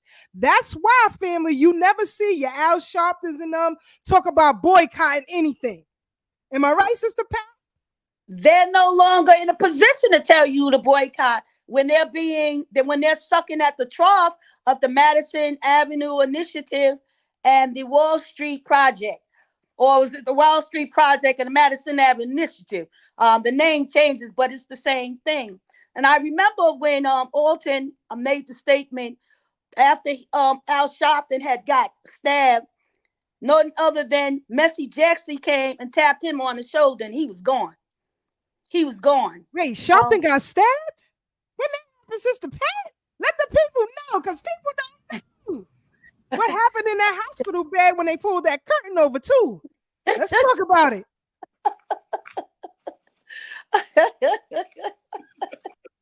Well, put it this way. There's now you see it, now you don't, excuse me. I'm just saying on the level that you cannot put forth anything serious dealing with trying to get our people moving forward while once again being misused for somebody's personal agendas. And we've been there before. We've been there several times. And what I said earlier, we owe our ancestors. We owe our children. We owe our children's children. And at some particular point, until we are able to collectively, and once again, there's never going to be everybody. You don't need everybody. You just need the right bodies. The right bodies to do the right thing. And if you gather enough right bodies to do the right thing, it's doable. It's doable. We may have to we may have to pull a trick. I didn't mean to cut you, Sister Pat. Go ahead. No, that's no, you didn't cut. I'm Yeah, just saying. we may have to pull a trick. I might have to call a mass meeting. Brother Black, continue with your comment, brother, and then we'll go to Brother Lennard and Brother Ray Ray. Go ahead. I want to ask Brother Lennard, so maybe this could be a good segue, about how to explain to us out there who would be on the fence or still like straight down the line Democrat voters, what the strategy is in forming a political party outside of the Dems and the reps, and where, had the trajectory been allowed to continue, where we would have been now from 2013. So that's a two-part question. If you could answer that, I appreciate it.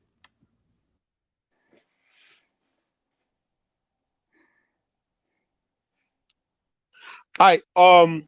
Well, first and foremost, let me let y'all know what made us so dangerous in the Freedom Party was that Alton didn't just give us the blueprint.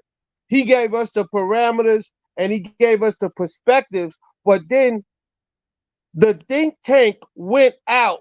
We up at Peg Leg Bates from morning till night for days on end, sometimes arguing, fussing, and fighting with each other, but then coming to the common agreement of what has to really get done. Okay? And oh man, I mean, hey, me and Sister Pat, we got into some arguments. You know, Sister Keisha was definitely in the corner yelling and screaming. I'm telling you, it wasn't easy. It wasn't easy, but when we came we almost had some fist fights, boy. When we came up off the mountains, it was real. Because what happens, and I'm gonna keep telling y'all, don't believe what I say. Don't believe what Sister Keisha say. Don't believe what Brother Tad say. If you want to know about the Anunnaki, go edify yourself in the fact that it is the truth. Once you see the truth, edify yourself that it is the truth, then your job and your purpose is to spread and promote that truth, no matter what the hell it is. Facts. Now, where would we be from 2013 till now? We be running stuff. That's how come they had to stop this. And they still got to stop. They know they can't let us, if we get a foothold in anything, we taking over everything because we were the inventors of all things. Okay? So, and they know this. But the fact of the matter is, they can't let us succeed, but we have to die trying. You understand what I'm saying? We can't give up because we need this. Our children, like Sister Pat says, the yet unborn needs this. You know, we got to think 100 years down the line. Right. I hope that answers the question, Brother Black. Man, that's from you. Let me hear from Brother Ray Ray, and let me hear from Brother Ray Ray. Brother Ray Ray, your thoughts? Because hold on, I gotta mute somebody. I think it's Black and Lennard. Hold on, there we go. I got you both.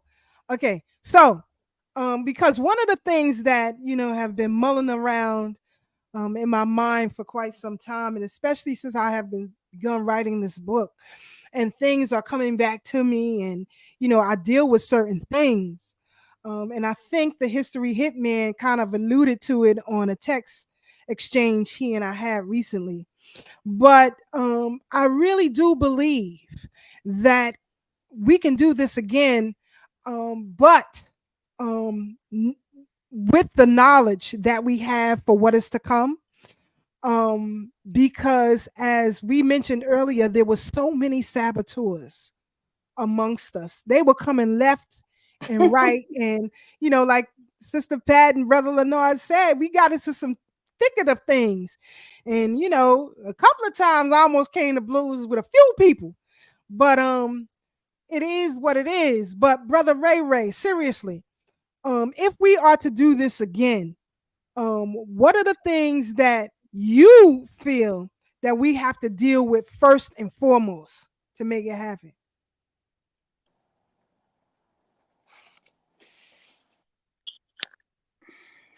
If you want to shake things, they are running candidates against it's 3 candidates being ran independently against the jab. I endorsed all of them on my Facebook page because I went to the rallies with them. They didn't have that much money, and they're running their candidates on to stop the jab. So it could be done, and it could be done straight through the Mackey's group. We already have the space down there. We have the space to start it. If the members and the saboteurs will immediately come back soon as the announcement is made. The crumb bums. But this time, we coming in with as soon as we mention it from the BK William Mackey Jr., Thorough Black Talk, and all Sister Empress, Brother Darren, Independent Party announcement, they will be back in droves. So if you want to shake it up, let's start it. I think we can. There are some conversations that I need to have. All you got to do is, once you start saying it, it is what it is, right, you brother? ain't even got to start it. Once you start saying it. Yes. We have to right now, Brother Ray. Hold on, you muted. Hold on 1 second. Let me get you back open. Go ahead, Brother Ray. Go ahead. When Brother Mike come with part 3 of privilege, I'm gonna put it out there just on GP. We getting ready to start a Black Independent Party in Brooklyn. That's what I was about to say. And I bet you the stuff start buzzing. That's what I was about to say, because we learned a lot of lessons. And I think, and I have to say this, to me, Brother Tad is the modern day Padnard. Hold on, brother. Brother Tad, to me, has the equivalent fortitude of a James Padnard. He don't know who he was or whatever, but there are quite similarities, right? And others. And I want to do this. Well, we'll talk, family, offline, because certain things I can't say right here because we know what it is. But I wanted to share this with you all before we get up out of here. This was something that Alton Maddox wrote in September of 2015. Now, he wrote this in September. The newsletter that I read to you all was done in September. Prior to that, in April, I did a lecture at UAM, 100 Years of Lynching Continued. So all of these things are falling into place, but I want to read this to you very quickly. He says, 2016 National Black Political Convention, a Black agenda, reparations, class actions, and voting rights. Blacks must end the practice of plantation politics. We must stop financing our own oppression. We are not immigrants or political refugees. We are America's uncompensated laborers. Uncompensated laborers are disenfranchised and impoverished. Our ancestors built America. America owes us. This is not the time for Blacks to remain silent. If you plan to fail, you plan. Right. Yep. A mental boot camp for the 2016 National Black Convention will be held October 3rd and 4th in Baltimore. Even that meeting was kind of heavy, if y'all remember. I know Brother Lennard probably remembers. But with Anthony, we had a field trip with Anthony Browder. Dr. Jeffrey was down there. But I think we need to put in that buzz, family. We need to do that, because otherwise we all gonna be sitting on our hands waiting. And I've never been a waiter in my goddamn life. Anything I want, I take control of it and make sure it happens for me anyway. But you know, another thing that works to our advantage now is now we have our own media platforms. We have several. So we don't have to cow down to others the way that we had to before. So far, which is critical because mainstream media follows independent media now.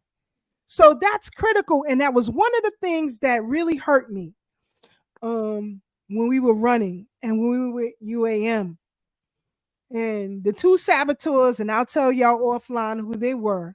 When I approached Brother Maddox and I told him where media was going, and that's when they had the live stream, right? Prior to YouTube. And I tried to explain to him, well, I did explain to him at a breakfast meeting where media was going. And we have to take control of it. And we have the apparatuses to do it.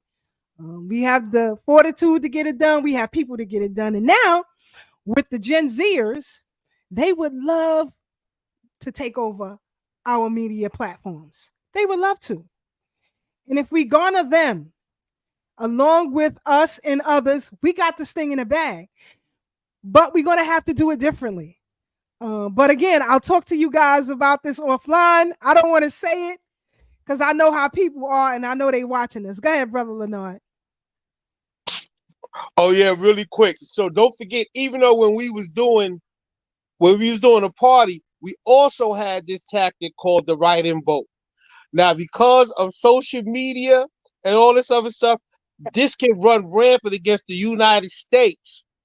And we can run write in your vote across the USA. All right. So if you don't see who you gonna be voting for, then we need to start running people in these different states and do this write-in party. Maybe you got to be a write-in party, but from state to state, we can start controlling the different branches of government just through the write-in party and with these streaming platforms. We might not be able to travel to all these states, but we can hone in on each person in each state for each office to get them notoriety, to get them exposure, to get them out there, and to get them on the ballot somewhere. Agreed. Family, of course, we've come to the end of our program. We're going to do part 3, family. Damn. Because, again, it's a whole lot. Like I said, it's a whole lot. I still didn't get to the questions from the last time. So, because it's a lot, and we have to take our time with this because I want our people to first understand the history of the Freedom Party, and 2, where we can take this thing right now. And this time, if I'm involved, I got to be protected 24/7.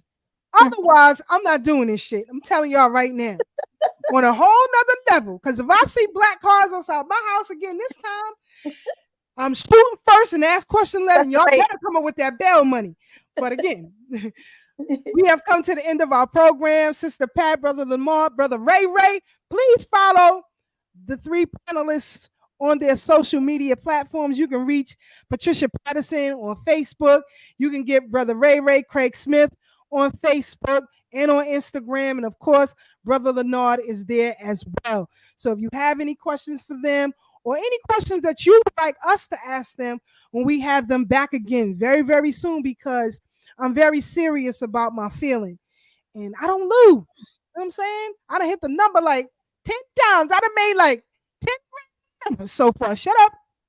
Not like $9.99. $9.99 IRS. $9.99. But anyway, just jokes. But I'm just saying, all jokes aside, something has to be done because everybody is aloof right now. And everybody is all over the goddamn place and being pulled in so many different directions. We have to horn it in. And I think, well, I know we have the fortitude to make it happen. Brother Ray, your final thoughts and comments, and let the people know about the next BK William Mackey History Club meeting.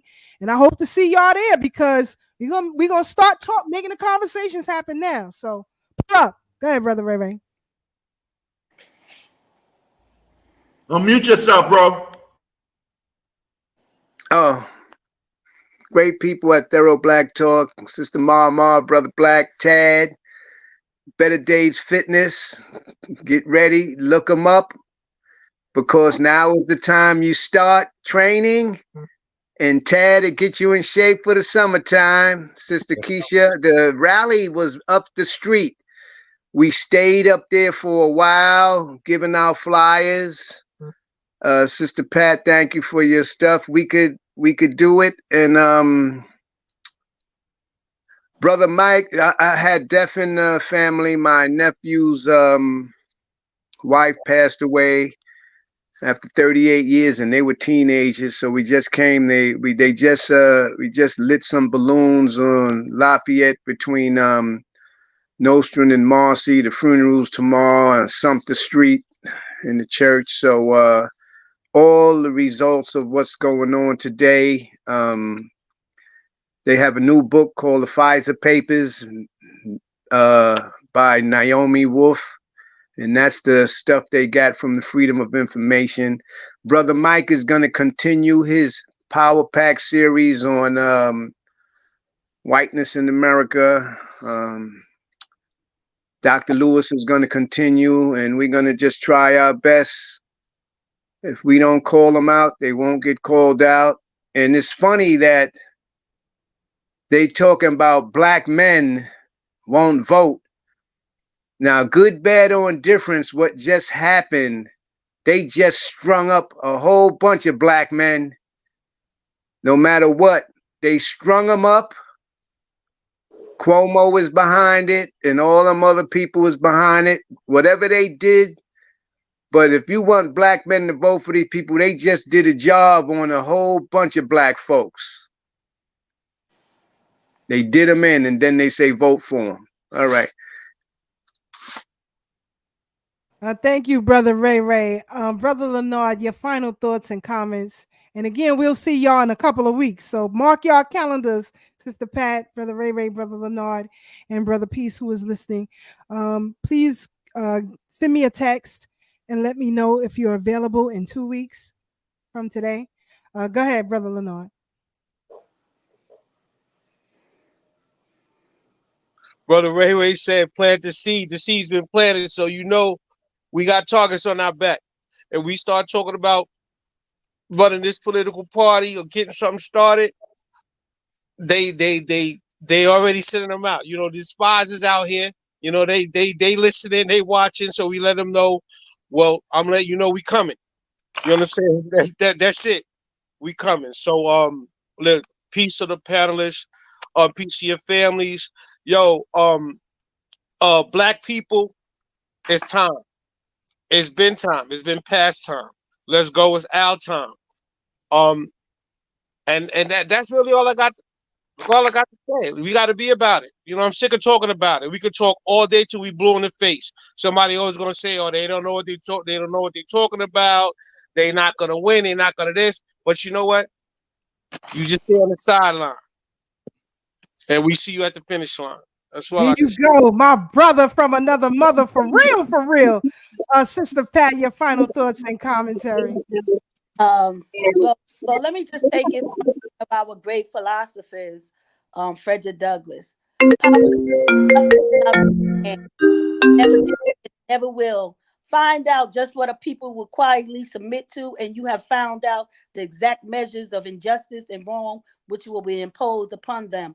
And this will continue till they are resist either words or blow or both. The limits of tyranny are prescribed by the endurance of those whom they oppress. And we don't want to be impressed by the political parties of the Democrats and Republicans. We got to jump ship. We got to jump ship. Love it, sis. Love it. The History Hitman says October 30th. If we his part 3 at BK William Mackey's, and the topic is the meaning of whiteness in America. If you can, those of you who are listening and in the tri-state area, in particular New York, if you can be there at the BK William Mackey History Club, October 30th, let's start to have some conversations.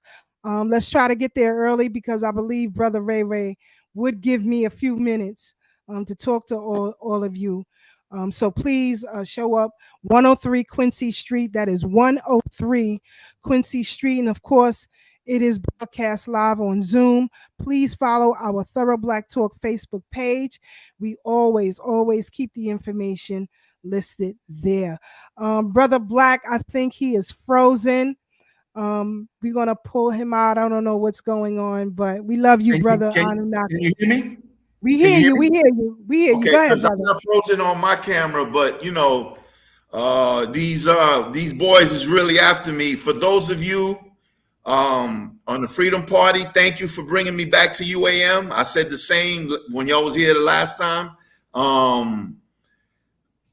And all I got to say is, in reference to the formation of the Freedom Party and how y'all was fighting, that's a beautiful thing to tell the people, because when they look at us and they see us as spiritual or cosmic or whatever you want to call that other black stuff that we not on, you know what I'm saying? People think that we wallflowers and, you know, not who we are, because we don't fight physically for the same reasons they fighting for. We fighting to get ahead, and if we got to kill each other to do that, we're going to act like we're going to do it, and then we're going to get some sense about us, and then we're going to go back to the drawing board. So thank y'all for that, for fighting through, despite all that y'all went through. I can relate on one level to everything everybody on this panel said today. Excuse me, you guys from the Freedom Party in particular, because I'm a targeted individual myself. So that's a personal fight that nobody can fight with me, because it's like you fighting a ghost. So it's ghost boxing in my way. And that's the way it is. But, and I'm going to finish with this because I know we're short for time. If what I think is going to happen, and Brother Lennard referred to it and everybody else did, because Sister Finessa said that I was frozen. She called me Brother Anunnaki again. But anyway, we're not going to have to do none of that, because it's just going to be everything based on my eye. They're not going to be here, and we're going to live in our future, being who we are, eating grapes off the vine. That's it, my piece. I'll see y'all next week on the bridge. One love, out. Yes, indeed. Sister Marcia, your final thoughts and commentary.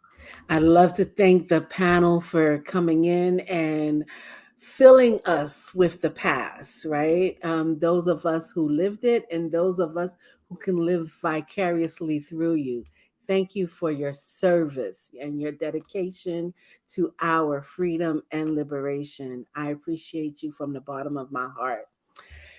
Black solidarity is a time for us to organize. We should not only take that day, but every day. And now is the time. Everything is calling for us to organize. It is about us to take the initiative. I understand capitalism is great.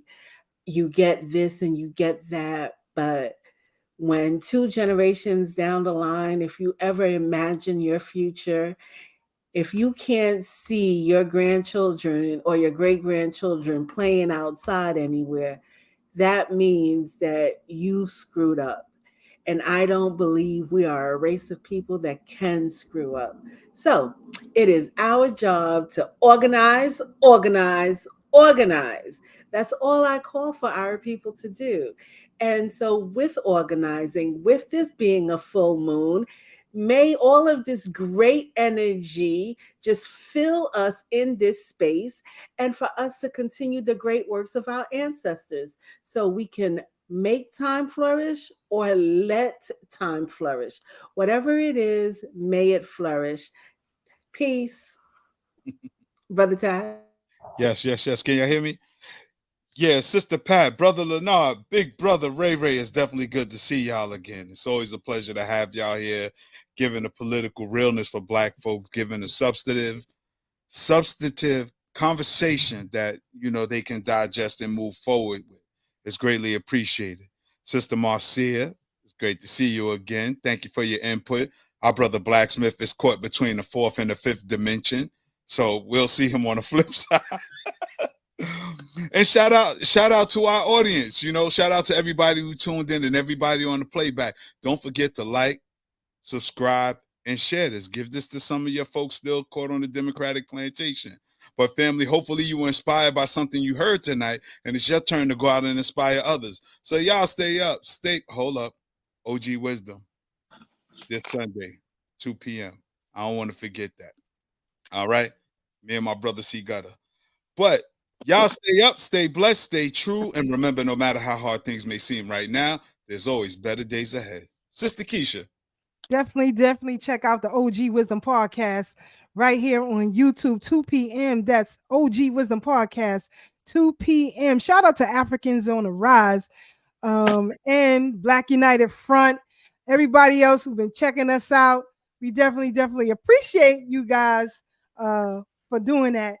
You don't have to. You can be anywhere you want to be on Thursday evenings, but you choose to rock out with us.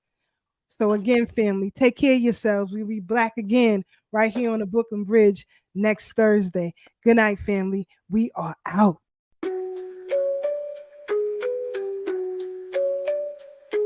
On the Brooklyn Bridge tonight, voices strong, knowledge tight, thorough black talk in the air, changing minds, changing flair. From Brother Tad to Sister K, warriors got things to say. Sister Marcy brings the heat, Brother Blacksmith keeps the beat. Revolutionary waves, they fly underneath the open sky. Every word's a call to fight. Tune in, feel the ancestral light. Thursday nights the world will see Black Power Media on a spree. Facebook, YouTube all aligned, breaking free from every bind. Social talk and politics, every voice breaks through the matrix. Commentary raw and true, for the many, not the few. Revolutionary waves, they fly underneath the open sky. Every word's a call to fight. Tune in, feel the ancestral light.